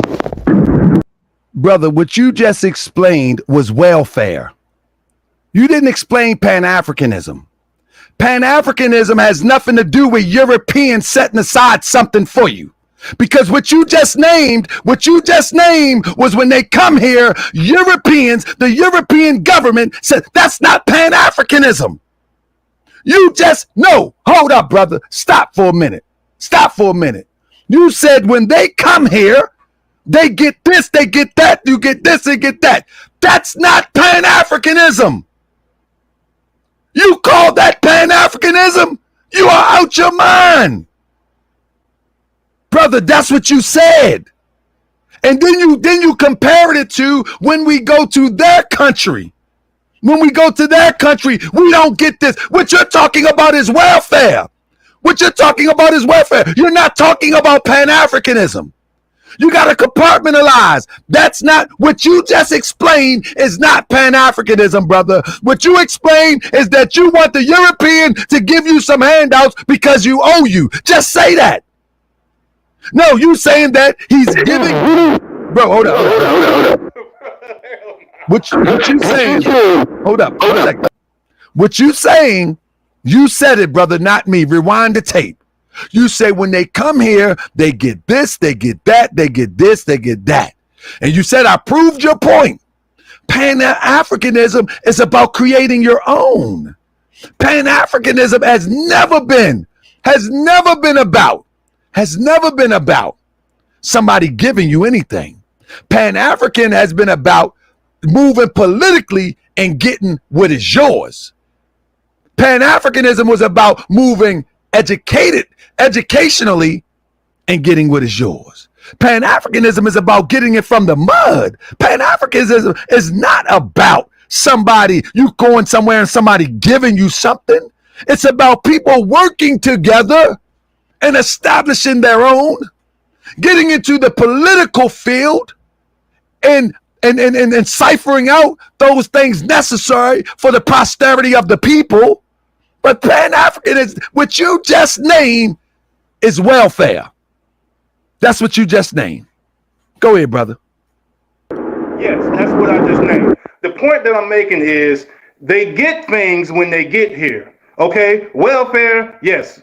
That's the point that I'm making is they get certain benefits when they get here. When we go there, we do not get benefits, government or otherwise. We have to get it out the mud. When they get here, they get handouts and benefits and programs and all of these different things. That is lopsided, one-sided Pan-Africanism. I'm not saying that I want welfare and all of that stuff like me personally, but the point that I'm making is they come here and they get free shit. That's the point that I'm making. And it's lopsided because when we go there, we do not receive the same. Now, I'm not saying that they have to give me something. I'm not saying that they owe me something and all of that. But what I'm saying is when they get here, they get goodies and set-asides and things of that nature, which makes this Pan-Africanism thing one-sided. One group of people receive tangible benefits while the other group of people get some knowledge and maybe a spiritual system. Once again, that's not Pan-Africanism because the government gives them something. That is called white European imperialism, whereas one group is pitted against the other group. That's all that is. That's no different than the light skin pitted against the dark skin, and the dark skin and the tall and the old pit against the other. So you bring one group of people that's from the same ancestral lineage, and you find a way to pit one against the other by giving one benefits and depriving the other. That's European imperialism. That's not Pan-Africanism. And for you to even classify European psychology as Pan-Africanism, it shows that you need to get back to your African-centered thinking, brother, because this FBA centered thinking has really got you messed up. It really do have you messed up because you think that European giving out handouts is Pan-Africanism. That's not Pan-Africanism. Listen, that's what you said. When they come here, they get goodies. You know what I'm saying? That's not Pan-Africanism, brother. Understand that's not Pan-Africanism. What I'm trying to tell you is that, brother, is that when the European sets up a system to dominate, there's always going to be a group of us, regardless of what part of diaspora we're from, is going to be put up on a pedestal. They do it in Africa all the time. When they infiltrate Africa, the first thing they do is they put in a puppet leader. Ain't that what they do? And the puppet leader gets all the benefits and keep the corruption going so they can deplete the resources. So it's no different here. If you got Nigerians coming here and they getting benefits, people from Kenya come here and they getting benefits, and you're crying that you're not getting benefits, the problem is not the system that we so well know about. The problem is that we haven't countered the system by building and establish our own. We're too worried about the system that's been here to dominate us and to oppress us, and we haven't spent as much time to build our own. That's the issue. You're crying and not building. And the philosophy, listen to what I'm saying. The philosophy of building need to be taught more than the philosophy of crying and begging. The philosophy in what you just talked about is crying and begging, with all due respect. It's crying and begging. The philosophy of Pan-Africanism is collectively building, collectively establishing something, and recognizing that we have many different cultures around the planet. Some we can identify, some we can't identify with. But universally, it's the same oppressor that caused this division in the first place. And so for you to perpetuate the division, you're no different than the oppressor. And delineation, what is delineation? You haven't delineated from the European. You still want to use his electricity. You still want to use his toilet and flush your doo-doo. You say, when have you going to delineate from the European? So when you say delineating from Africans or delineating from Haitians, what actually does that mean? You don't own nothing to delineate. You don't own your own land. You don't own your own community. You don't own your own private space. You can't delineate by talking. A true delineation is what happens when you get the Ukraine breaking off from Russia. That's what you get with a true delineation. You know what I'm saying? And guess what? Ukraine, they broke off from the oppressor, in their words, right? So when you're saying delineating, the people you're delineating from don't even have power to oppress you. They have power to antagonize, maybe.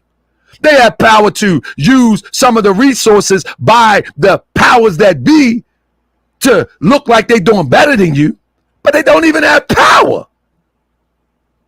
So your delineation is baseless, because where are you going? What are you doing besides talking? You're just talking. You're not an organization. You don't have a leader. You're not going anywhere. You're merely just talking delineation. That's all you're doing is talking. That's not delineation. Talking delineation and actually putting application to delineation, like buying a piece of land instead of a museum, starting to put some houses on that land and say, this is where FBA will begin to build its delineation community. That's delineation. What you're doing now is just talking and using European separatist talking points that they use to infiltrate us in the early days coming out of slavery. And now Tariq Nasheed, he perpetuates that by eloquently, and he's very eloquent with it, by eloquently wording it in such a way that appeals to your palate. When it all is sourced by European imperialism. Brother, I'm gonna let you say the last word, and I'm gonna get out of here, brother. I think your chicken is cooked. Brother, you can come to my class, brother. I got you, brother. Bruh. No, my chicken is not cooked, as you say, and you say that it's just talk and rhetoric. Let me break down some things that will prove to you that FBA is not just talk and rhetoric. Okay, first and foremost, we caused the Democrats the election. Okay, that's all FBA. Whether you want to agree with it or not, we caused them the election because they are not.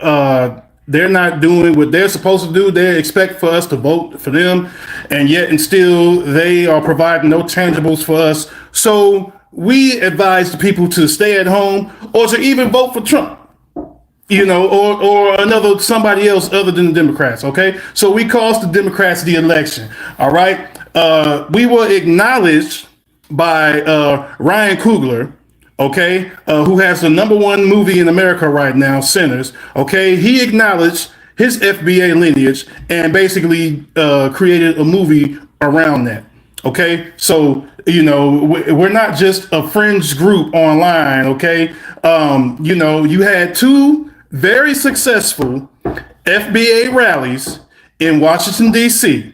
Okay, you was there. You seen the amount of people that was there. So that ought to tell you alone that this is not just some fringe group online and we're just talking. Okay, we're not just talking. Another thing, brother. Now let me cook real quick.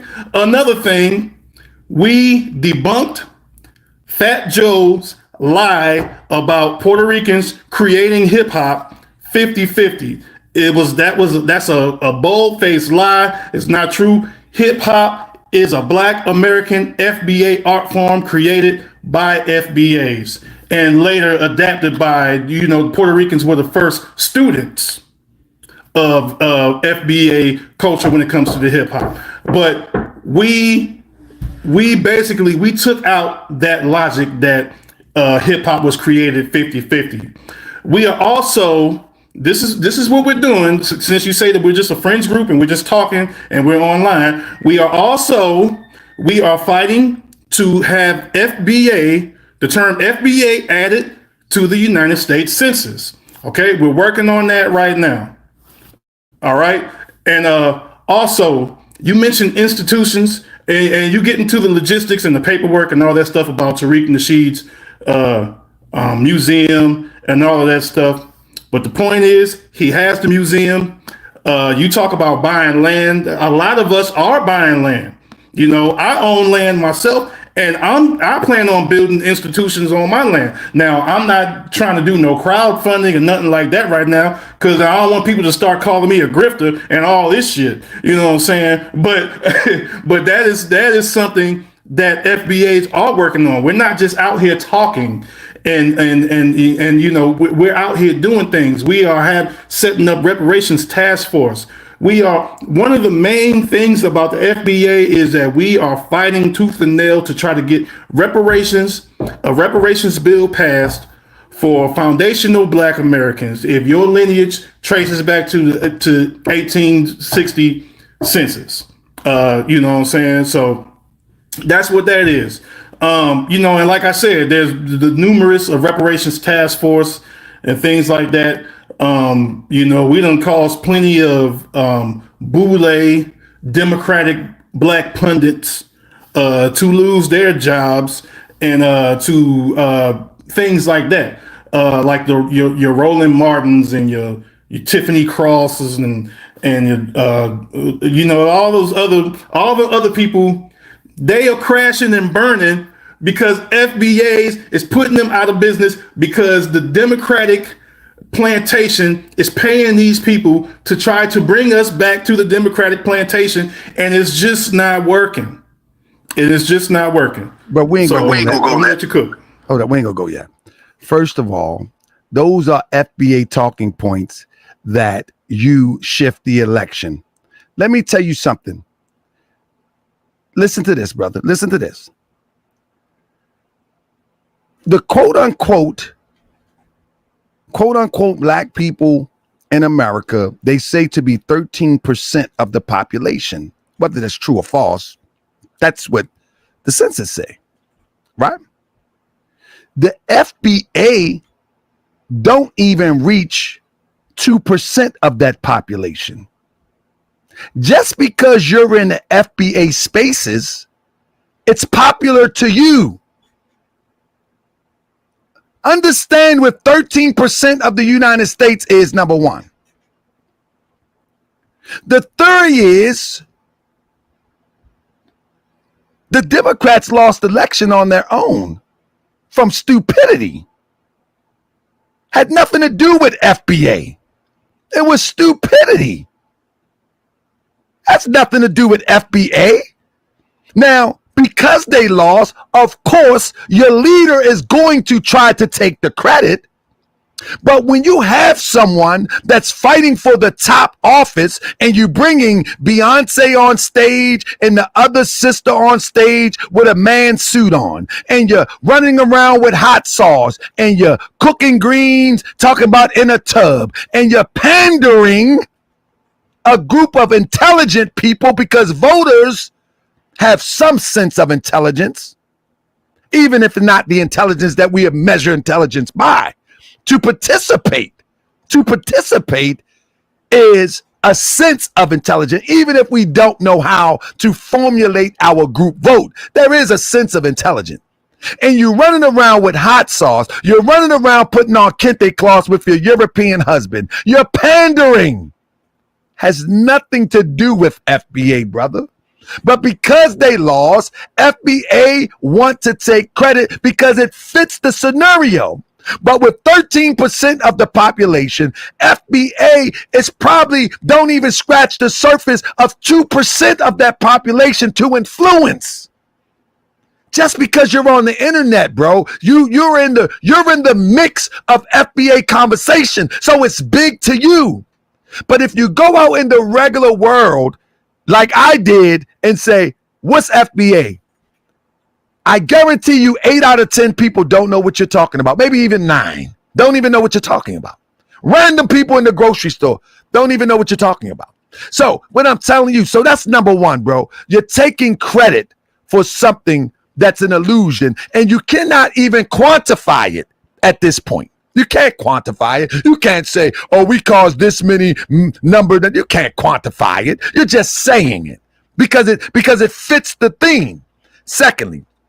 Secondly, about who created rap. In reality, bro, that's another way to sell a DVD that flopped. And the reason why it flopped, because the creator of the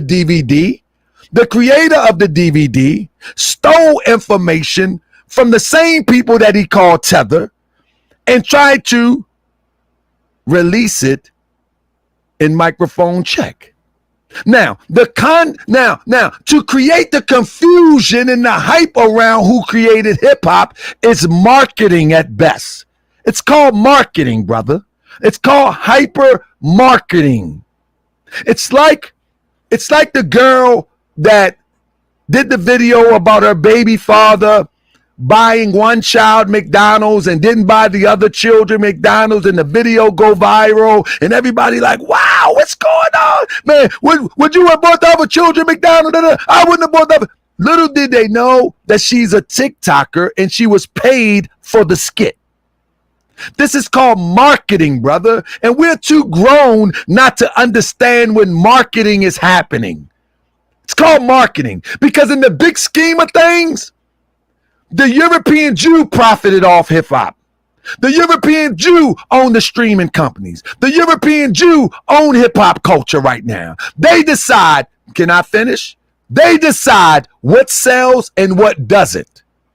They decide. Do you understand? They decide Kendrick Lamar to go as far as he went. Now his talent will take him halfway, but the machine takes him over the top. So the argument is about selling a product.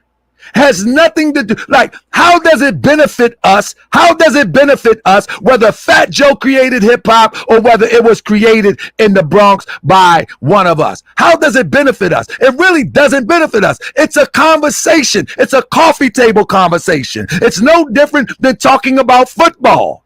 The Dallas Cowboys against the Washington Redskins. It's no different. It doesn't benefit us in social advancement. It give us some pride because somebody can talk about how many people they killed. It give us some pride because somebody can talk about how much coke they sold, because that's where hip hop is going to.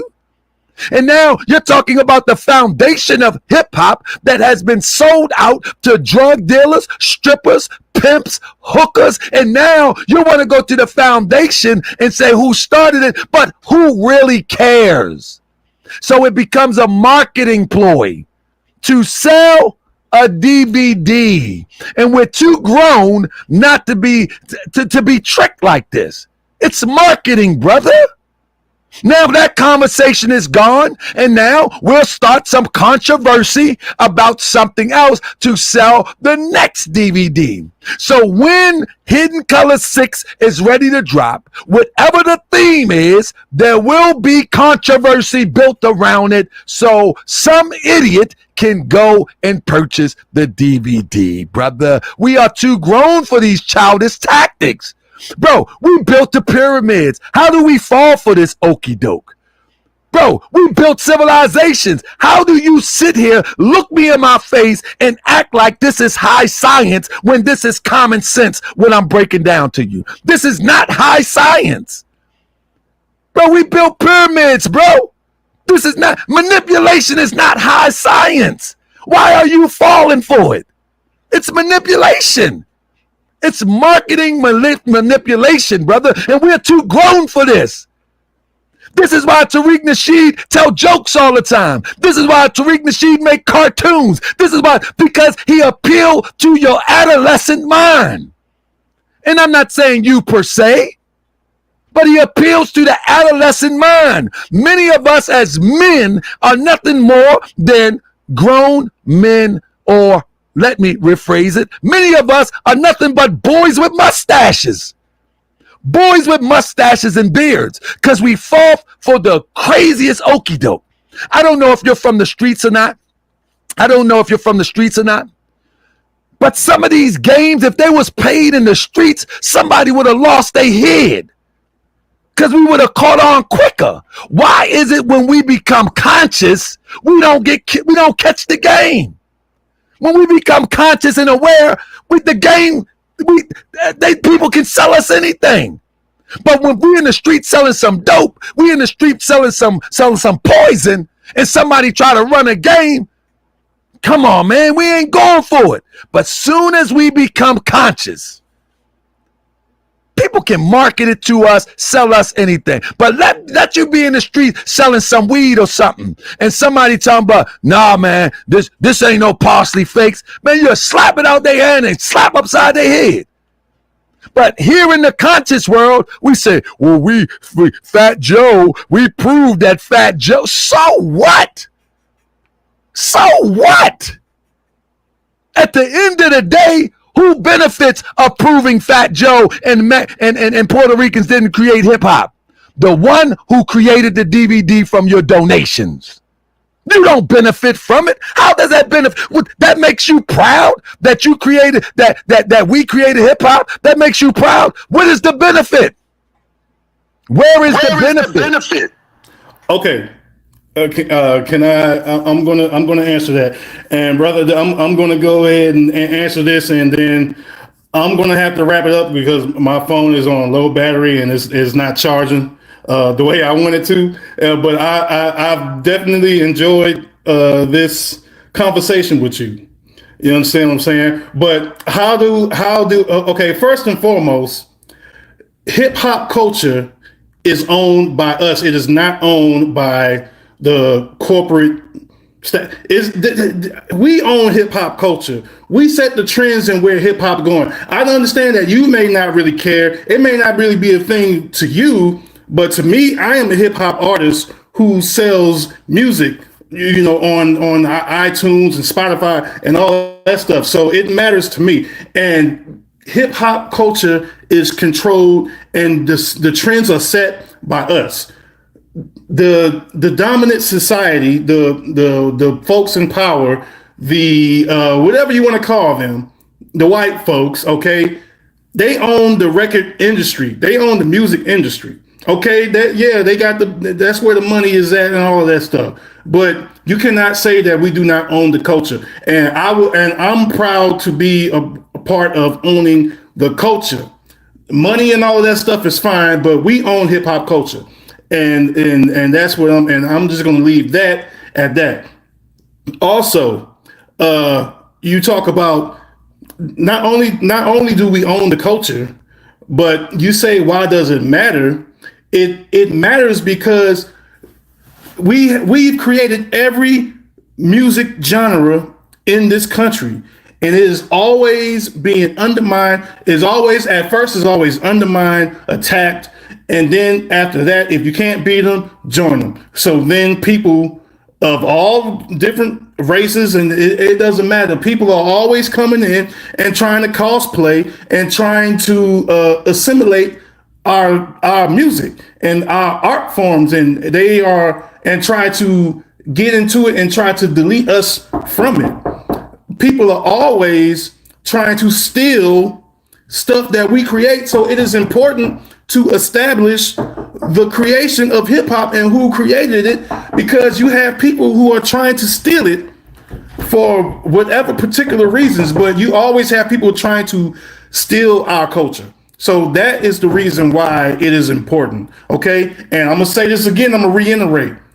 We own hip hop culture and we set the trends. But my battery is getting low, brother. And, if there's anything else you want to, I appreciate you, brother. I appreciate you, brother. Let me say this, brother. We actually don't own the culture. In fact, we're actually taking the culture back as I speak. Right now, you have all the classic hip hop artists that are coming back with a vengeance. Whether it's Kwame, whether it's Public Enemy, whether it's Eric Sermon, whether it's MC Light, we're trying to take it back. But as of right now in this hour, we do not own hip hop culture. And what I mean, don't own hip hop culture, we have a stake or real estate in hip hop culture. But the stake that we have in hip hop culture is not as profitable as those who have hijacked it and made it the business for them and their people by using our people as puppets. When you look at the Sexy Reds, these are people that's created by people who own hip hop culture. When you look at the Kodak Blacks, and when you look at all of whether it's King Von or anybody you think of in the last 10 years, and I'm gonna just go in a 10-year block, you're looking at people that was created by the owners of hip hop culture. In this hour, and I'm connected with a lot of hip hop artists, in this hour, hip hop is now being taken back.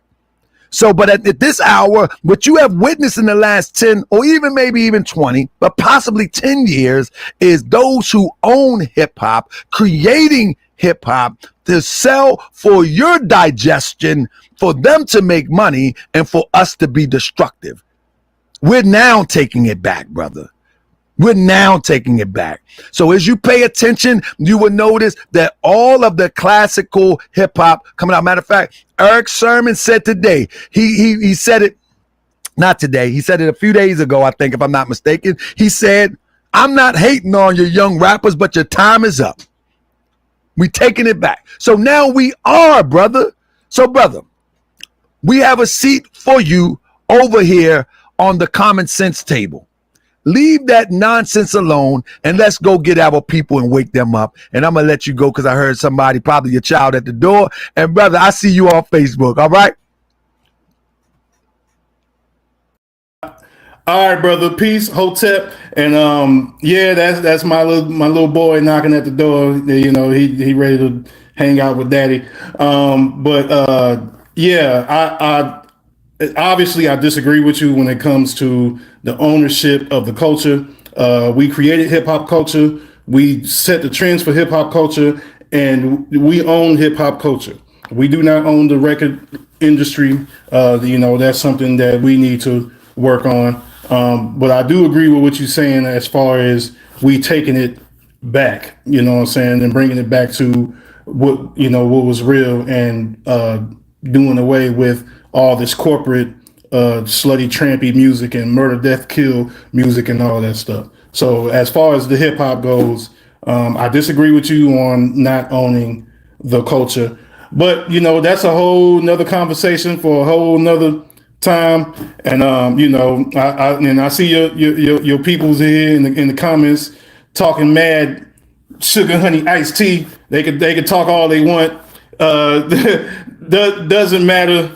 A bunch of trolls and whatever the case. So anything that they say that does not faze me at all. But I appreciate you having me on, brother. Is FBA yesterday, FBA today, FBA tomorrow. I'm standing firm on my square, brother. And you might think that FBA is a small thing right now. You know what I'm saying, and you can diminish it and try to minimize it all you want, but it's just getting bigger. It just keeps growing, and it's going to keep growing. And there's pretty much nothing that you or the people in your comments can do about it. So, but I respect you, brother. I respect you, Grand Sheik, and I actually respect the Morse science, and stuff like that. So I do respect you and where you're coming from, but this FBA thing is on fire right now. We cooking, and is just going to keep moving forward. And you could tell by the number one move. I'm gonna say this one more time. We have been acknowledged by a man who has created the number one movie in America right now, who also created the Black Panther films. So that's a huge thing, brother. And we just keep getting bigger. We just keep growing. It's a lineage. Before you go. Okay, go ahead.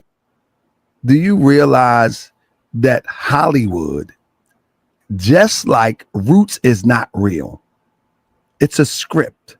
Somebody wrote it. There's an agenda behind FBA, and I just told you the agenda. The agenda is the divisive aspect of FBA to keep our people disunited so we can continue to be dominated. So when you see something in Hollywood, just remember that there's a script, that somebody wrote that in, and that Hollywood has been instrumental with seasoning our mind with foolishness, lies, and all the things that lead to our demise. There's no different when Hollywood created Black Panther. And when you look up the true essence of the real Black Panthers, you get a fictitious cartoon. So at the end of the day, you have to understand propaganda. Hollywood has never been our friend and is not our friend now.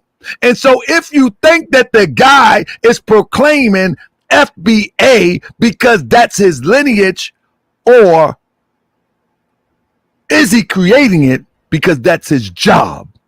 And you have to understand the European works through mediums of media to manipulate people.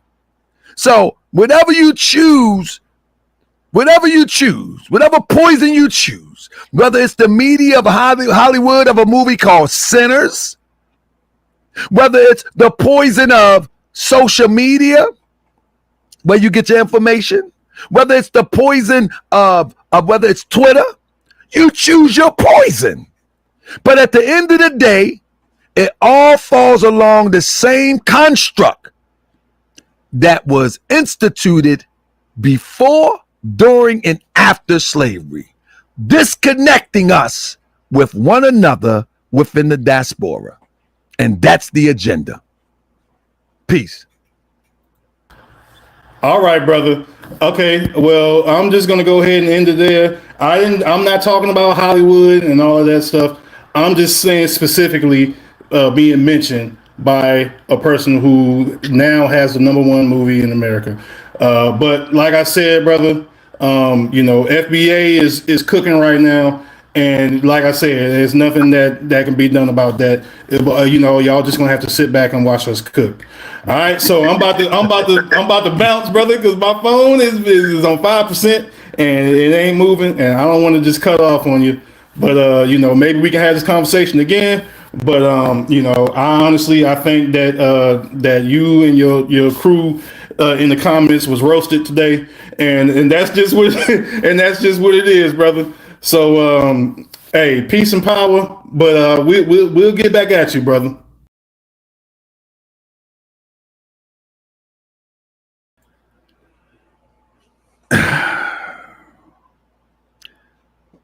The brothers say that we was roasted, but he opened up with Hotep. The brothers say that we was roasted, but he's sitting behind him is a RBG flag.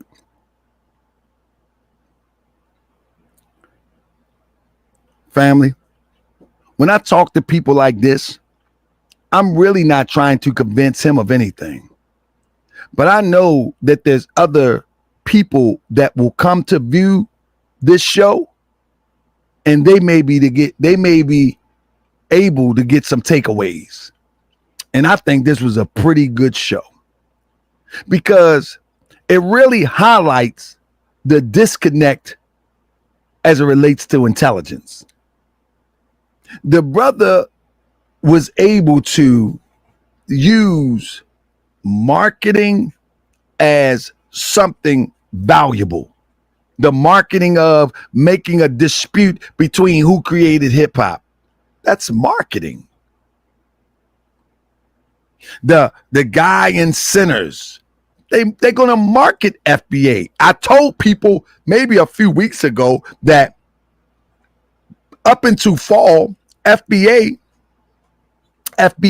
is going to be an algorithm hit. So when you do a show,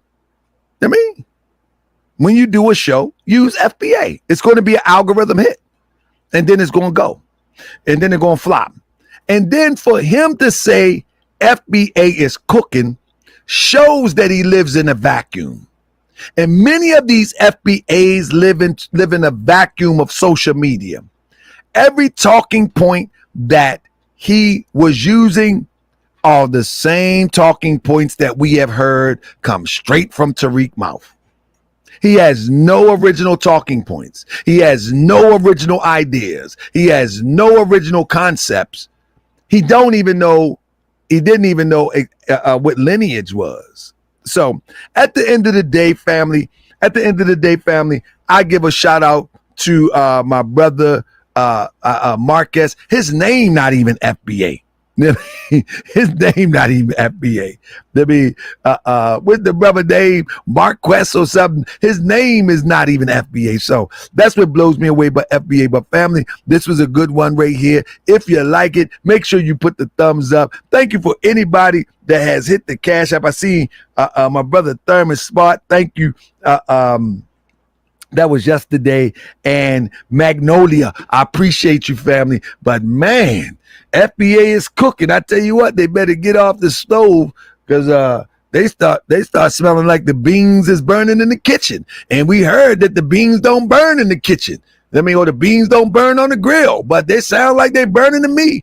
With that being said, family, peace and love. I'm out. I went over my time, but it was a beautiful discussion. And I will see y'all on Wednesday, unless something pop up and I might go before. But listen, the shows are scheduled for Sunday and Wednesday, but make sure you hit that bell because if I got the energy, I may pop up and go live anytime at 10:30 Eastern Standard Time. So make sure you hit that bell for breaking and news. But family, I got a lot on my plate, so I got to make sure that I keep these hours scheduled together Sundays and Wednesday. But I'm telling you, man, I feel like I might have to go live tomorrow.